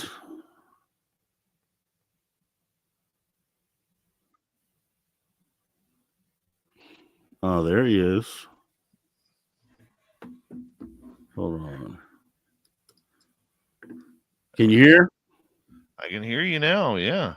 Hey, okay. Dave can hear us now, guys. Mm-hmm. Sweet. We were just hanging out for a bit, talking some stuff. Talking about the moon landing. Was it real? Do you think it's real? Yes, I do. You're just 100% all the way in? I'm 100% all in on that one. Yeah, I don't know, Dave. It could go either way, man. I can see the other side. Just what I believe. What's the piece of evidence that makes you say, yeah, okay, we definitely went? Probably all the UFO stuff that these guys have seen that they have reported on, and the audio that goes along with that. Okay. Do you think, my theory is they went out, well, this is just a theory technically, because I can look at it both ways, but they never left orbit. How you feel about that? I think there was a day in NASA's history where they were honest. And I think the push to the moon was honest. The way they dismantled everything, broke up and threw in the garbage, paperwork, files, and everything, that leads me to be suspect of either A, a secret space program, or B, there was something on the moon that told us not to go back. Okay, so you're in the they told us not to come back boat. There are different boats. Okay. Yeah, maybe. But I just find it kind of weird, just like I always say, to be able to have a live broadcast from the moon. It was pretty flawless for the most part in front of the world. To have it all just go off without a hitch. Think that really happened? They couldn't even fly the lander, like the last test flight they did before the mission almost killed Neil Armstrong. But they had a flawless execution on the moon. Those are just questions. Oh, and they're questions that should be asked. Absolutely.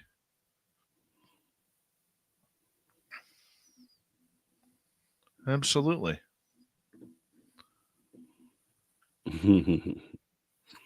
Yeah, I know the moon thing gets people going. I'm telling you, it's depending on what side you stand on. So it's a fun one to talk about. So right when I got cut off, and sorry for kind of jumping in here. Yeah. Paul Demon had asked about something about liars. Who are the liars or something like that? No, I saw that earlier. Yeah. I didn't know what that was referring to, so yeah. Paul, if you can kind of explain what you meant by that, because I think there's a couple questions tonight that I do want to address, and I will address that one. If you just want to go into a little bit of detail on that. But earlier on, I was asking if Grandizer was still here, because he had brought up a comment about there's too many shows that deal with UFOs, Bigfoot, and paranormal, and nobody's going into other types of conversation. And I kind of wanted to get into that, if you don't mind, Rob. Yeah. Let's do so. And Paramarv, you were in on that conversation too. So here's the thing, guys. And this is the show content.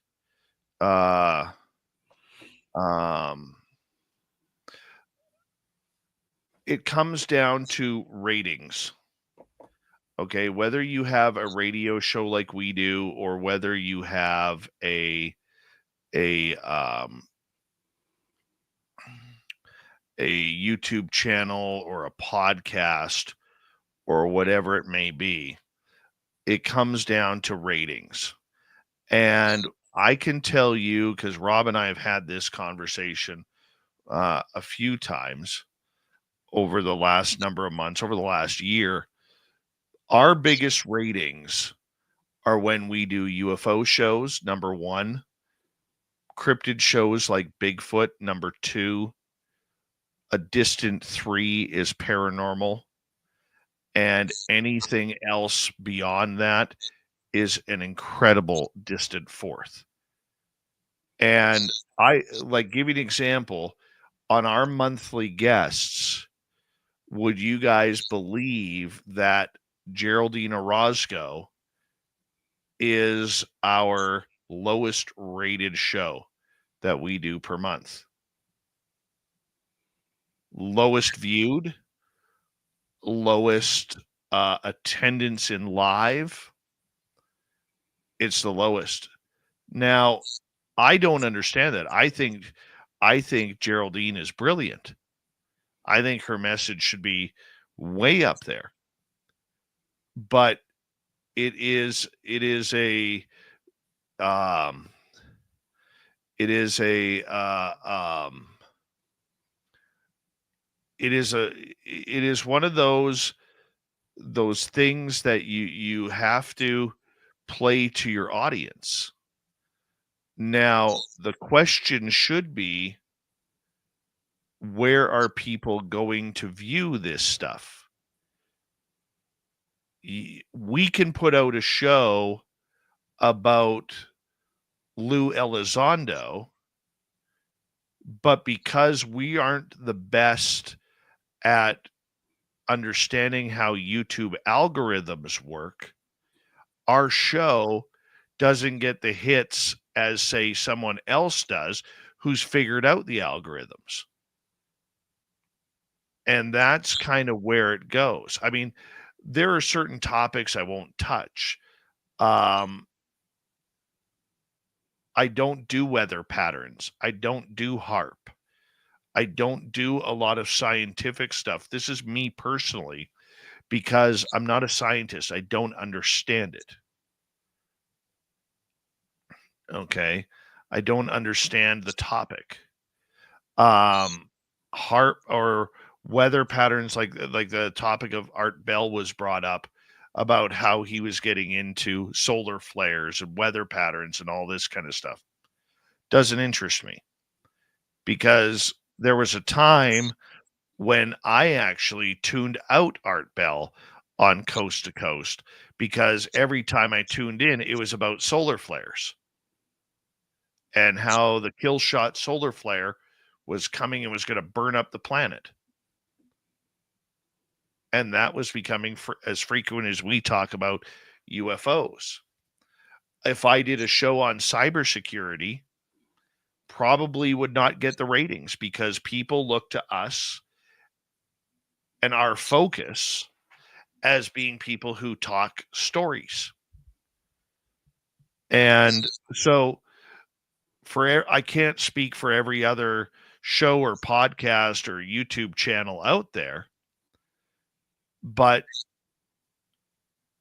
it also starts, and Rob, correct me if I'm wrong on this, it also starts with the audience too, in sharing those shows.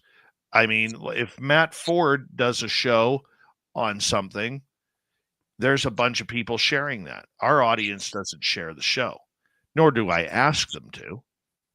I don't ask you guys to do that, because this is all free entertainment. I'm more worried about the radio side. But if I look at it from a social media standpoint, we have to go with what's going to drive listenership. And our podcast downloads, the statistics show that our UFO shows and our cryptid shows are the highest rated that we have. So you have to go with what works. And yes, it may sound a little bit repetitive, asking different guests some of the same questions, but that's what people want to hear, and they want those stories. So that's what we provide. Your thoughts, Rob? Yeah, no, you're absolutely correct. It's basically what dictates the direction that you go in, but I don't know if it's necessarily sharing. It could be the algorithm. Sometimes those lighter shows, for whatever reason, end up getting a lot more looks. I don't know if it's because of sharing specifically, so I wouldn't say that, but it. Well, let me give you an example. Yeah. Let me give you an example. Okay. We have had our YouTube channel for 7 years. We put out constant product. Yes, we don't do a lot of shorts. We're trying to get into that, because that seems to be what the public wants. Okay. We've got 20 as of right now. 1 second here. Let me just go into studio here. As of right now, we have 26,759 subscribers. which is fantastic. It's amazing. I was hoping that we'd even get 5,000. Okay. You take then, let's say Jesse Michaels, who's kind of the new kid on the block on the YouTube side when it comes to UFOs. All right. And just by the way, interviewed Science Bob. I heard, yeah. Okay. His YouTube channel, which has been up, he's got 276 videos. His YouTube channel has been up, let me just see here.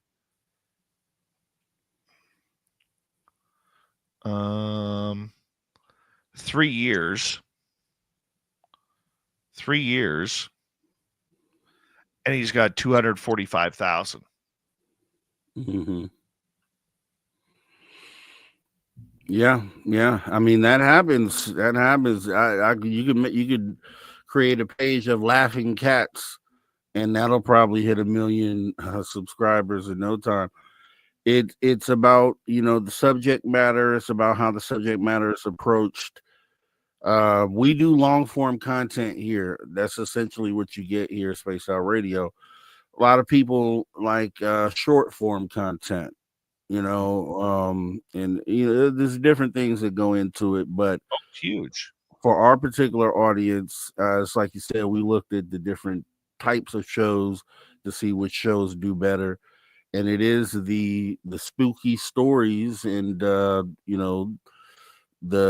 cryptids, alien stuff that does better than the spiritual stuff or anything else that we try to do. But we still do it though. So irregardless of what actually gets the most views, we still dive into those other things because they're important things too. And it just is what it is. I don't really know how else you look at it. And the thing is too, what a lot of people need to understand is in this new world of ufology, especially, it's tougher getting guests. It really is, because a lot of people aren't focused on those different topics anymore. And it's tough getting guests. And for us to be able to provide 5 guests a week, 7 guests a week in reality terms, and trying to keep that fresh when you do not have a paid staff to do that. I mean, Rob, you look for your own guests. I look for my own guests. Yeah, we both have the help of Dirty Filth, but we all have daytime jobs too. We're all having to do this on open hours where some days you just don't feel like it. Yeah. So it's a bunch of nickel and dime stuff that just kind of adds up, right? But mainly it comes down to the ratings. What is your audience wanting to hear? Yeah. They want stories. They want information. And like I said many a time, if I was doing this full time and Rob was doing this full time, these shows would have a much different sound than what they do now. You wouldn't get 1 guest tonight. You'd probably get 2. Mm-hmm. Probably go to a 4-hour show rather than a 3. And it goes well beyond that. Well beyond that. There would be better cameras. There would be better, studio looks. You know what I'm saying? And now the popular thing with a lot of these big name YouTube channels, whether it's Jesse Michaels or whether it's Chris Ramsey or many others, now what they're doing is they're going down to 1 to 2 shows a week, and they're flying in their guests to have in studio conversations where they're both sitting there with the nice chairs and microphone stands. And we're seeing that all over YouTube now, as YouTube and X and other places start to really become a more mainstream media than the legacy media is. And we're going to see more of that. Yeah. The issue that you have is you don't have a lot of trained journalists who are doing it. That's the scary part. Because there is rules and guidelines that journalists do have to follow.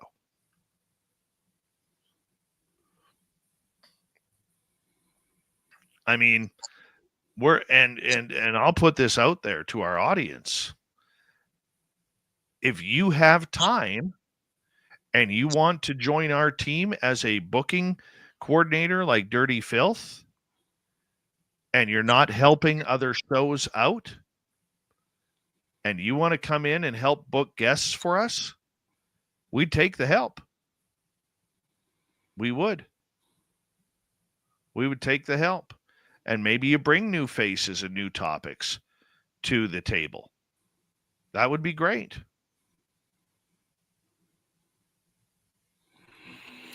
Yeah, I like it. I like it. Put some feelers out there, just kind of see how it feels. But yeah, I mean, we're gonna continue, because the thing is that as we do more of these shows, we end up coming across the ones we know we want to bring back, right? So you're really curating a list of individuals that are strong and really matter to the subject too. That's the other part of it as well. And like I have a good list right now that I'm kind of fine tuning and getting to the bottom of, to where I have people that are going to come on and have an awesome conversation and really help move what's going on. So you get some duds sometimes too, though. Just is what it is.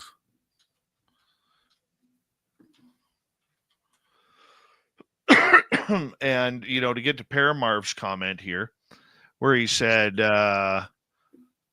my guess up till now was that you didn't want to deal with the politics that came with the conspiracy topics I mentioned.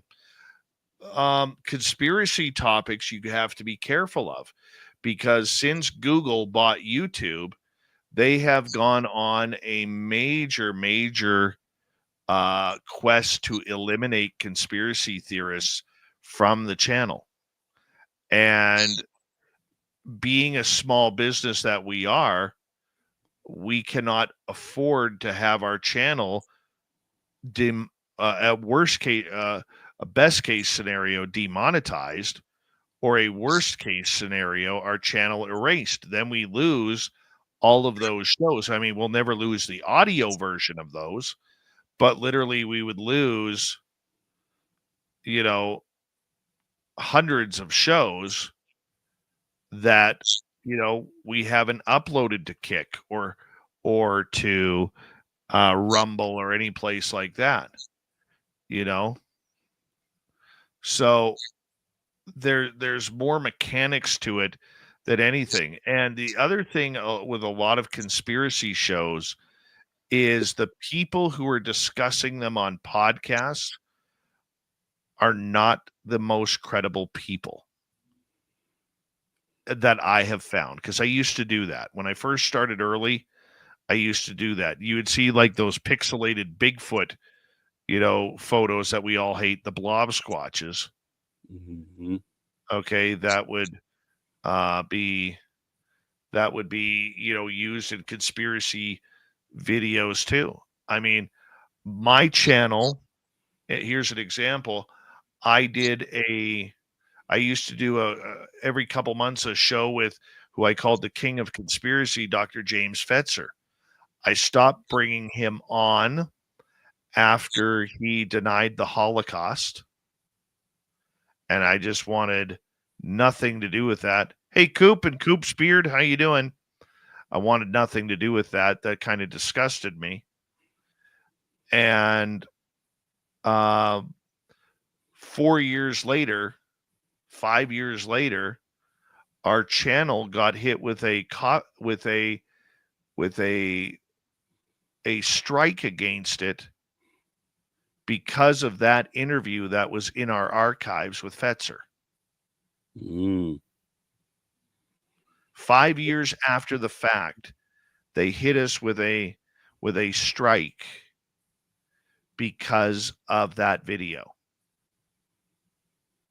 And they did that to every channel that had interviewed him.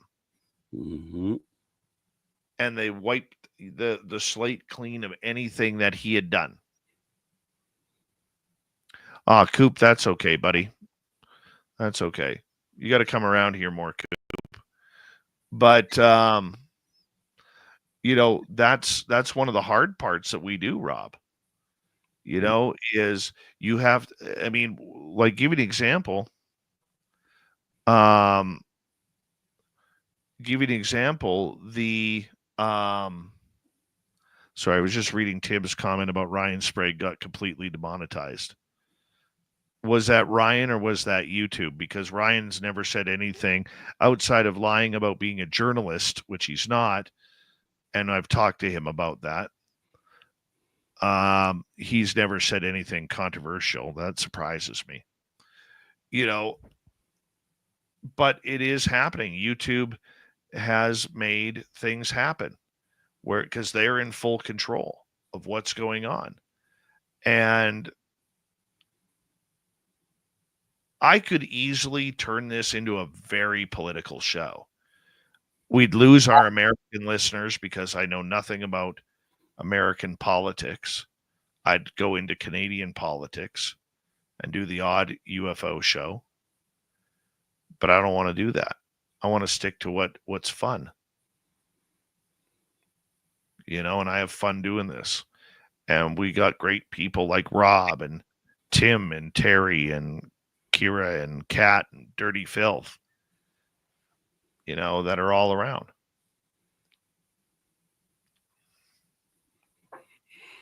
This is facts, man. This is true. This is true.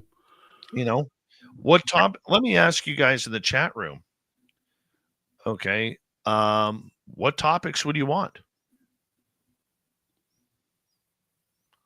What topics would you want? The problem with starting a YouTube channel, Vanessa, and Rob knows this from having his own channel as well, is if you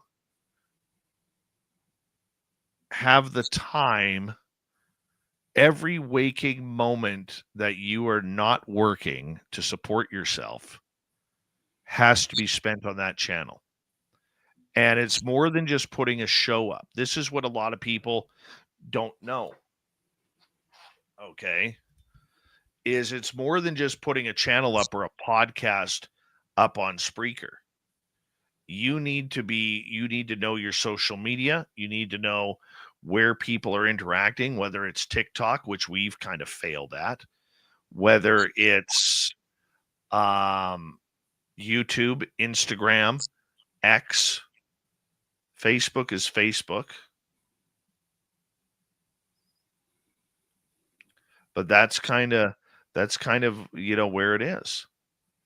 And it's more than just putting out a show. It's having someone or yourself dial into that show, watch that show afterwards to find that clip that you're going to pull and use as a short. And that you're going to, you know, put out, what did he just say? And then you have to make it pretty. You just can't put the clip up. Now you got to put up a bunch of art and overlays on that. Because those who have started off small and dedicated it to YouTube in order to make the money off of YouTube, they threw it all in. They went all in. They pushed their chips like on a poker table, all in. I can't do that because I have bills to pay. Rob has bills to pay. Can't do that. And that's where other people who have time or less responsibility, they're not watching television. I watch some of these people, guys, and they are online from the time I wake up in the morning until I get off this show. doing X spaces. If we had the time here, we would be doing an X space every day outside of this show. We would have to do social media videos 2 to 5 times a week. We'd have to do the regular show. And in between that, all of that broadcasting, you have to edit. You have to edit. And then you have to learn your hashtags. Then you have to learn who to tag in them in order to try and drive viewership or readership or listenership from those people that you tag. It is a giant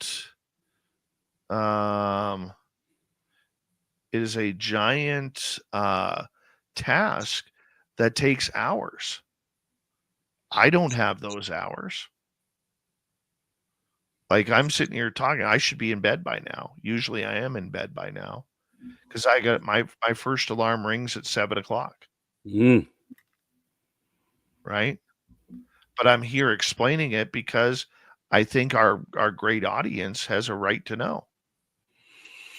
Yeah. I mean, I think when you know the backstory, you kind of respect the finished product a lot more, because there is a lot of a lot of effort and time goes into preparing for a show. That's for sure.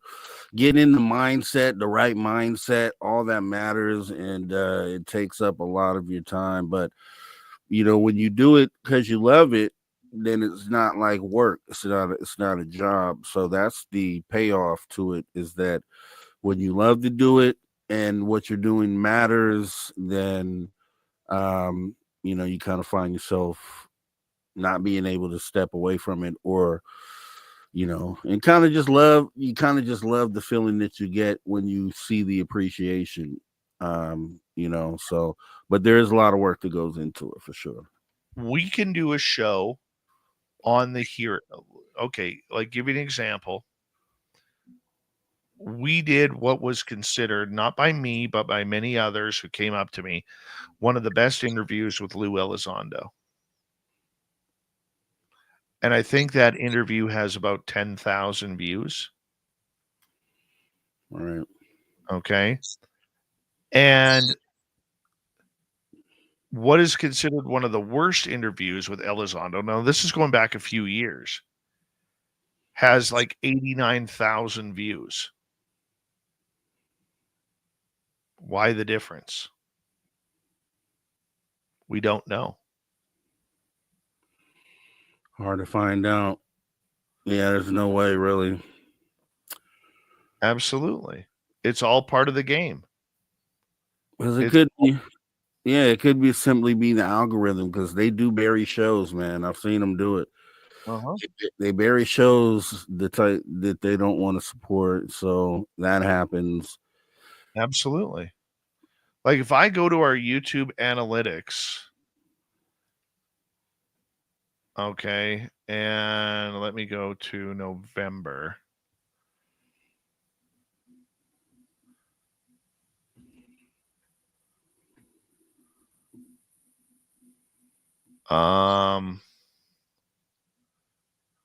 In November alone, we've lost 4 subscribers. We've gained 59.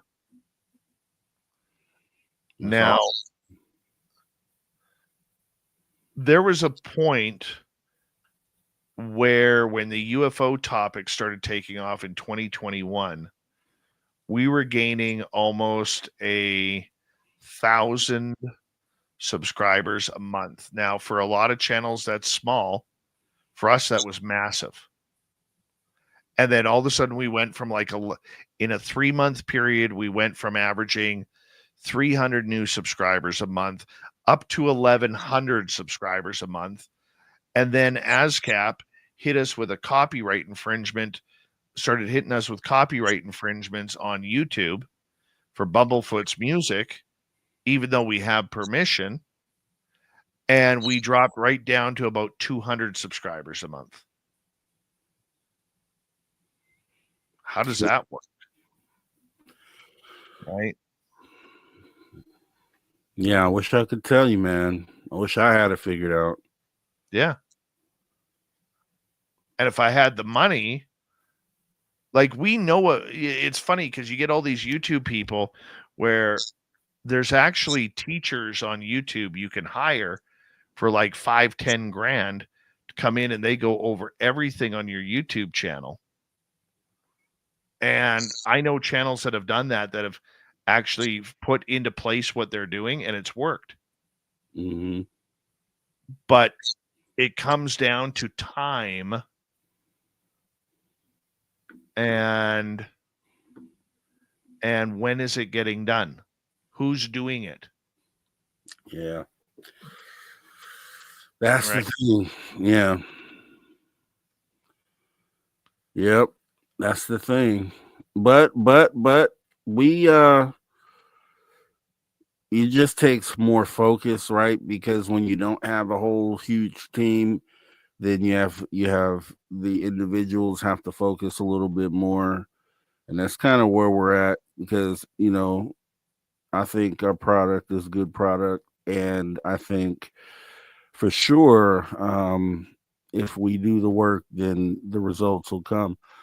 So yeah, I feel both sides of it, obviously, man. Just like I said, because I have a channel and I'm always into numbers and the analytics too, and that stuff can really get a hold of you, and it definitely shows you what you need to focus on, but it can also get you down if the numbers aren't what you like or what you want to see, and you know, so I always vote for disconnecting. Like I'll disconnect from the numbers and just do the shows because the shows, as long as the shows, the quality and the content is there, that's really what matters at the end of the day. They may not find it today, they may not find it tomorrow, but they'll find it. And then when they do, they'll indulge in it. And so that's kind of what just drives me to keep doing content.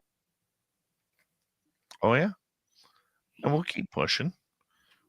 I mean, don't forget, we're having fun too. All right. We're totally having fun. But I mean, it all adds up. It all adds up. And it's funny, Rob, even looking at our own channel, I can look at one of your shows on our YouTube channel, and there will be about anywhere from 9 to 20 comments in the YouTube chat. I'm lucky on one of my shows if I get like 3 or 4. Lucky. What do you mean comments? Just the where people can post comments like when they view the show afterwards. Oh, no, you get a lot. You get a lot, man, because I sat in there and I cleared them all out one day. The ones you were like years behind, and it was just thousands of comments. And that there's people that are going back actually, and they're still commenting on shows from a couple years ago. I just cleared out some recently. Some people who just watched an episode from 3 years ago and made a comment in current day about what the conversation that was being had. I'm like, it just shows that it's evergreen content, that people do eventually get to the stuff. They know that the archives are free and they're hopping in there and they're finding oldies. They're finding gems that they consider gems. And that's where the appreciation comes in, because the work has been done, the material is there, and it's just about, once that person finds that curiosity inside of them, then they take that day or week off and kind of dive into binge watching SOR content and interviews. And it's a beautiful thing. You just got to do the content. And the more that this story becomes important to the rest of the world, because right now we're saturated with the people who understand and already indulge in this. But once we tap into those that are just now coming around, it's going to be a field. They're going to have a field day in the archives of a lot of different channels, kind of bringing themselves up to speed. So I just don't think we've seen the boom in this area happen yet. But as we get closer to disclosure, and the moment we get that global notoriety as far as the subject goes, then people will go in droves searching and consuming content. So that's what I see coming. And there's going to be a lot of channels that don't have enough archives even built up to sustain the hunger for the thirst of knowledge. And so that's where SOR is going to stand out from a lot of them, because there's just so many shows that they can put their hands on. And it's coming, man. It's coming. We just got to keep pushing for disclosure, keep moving the needle.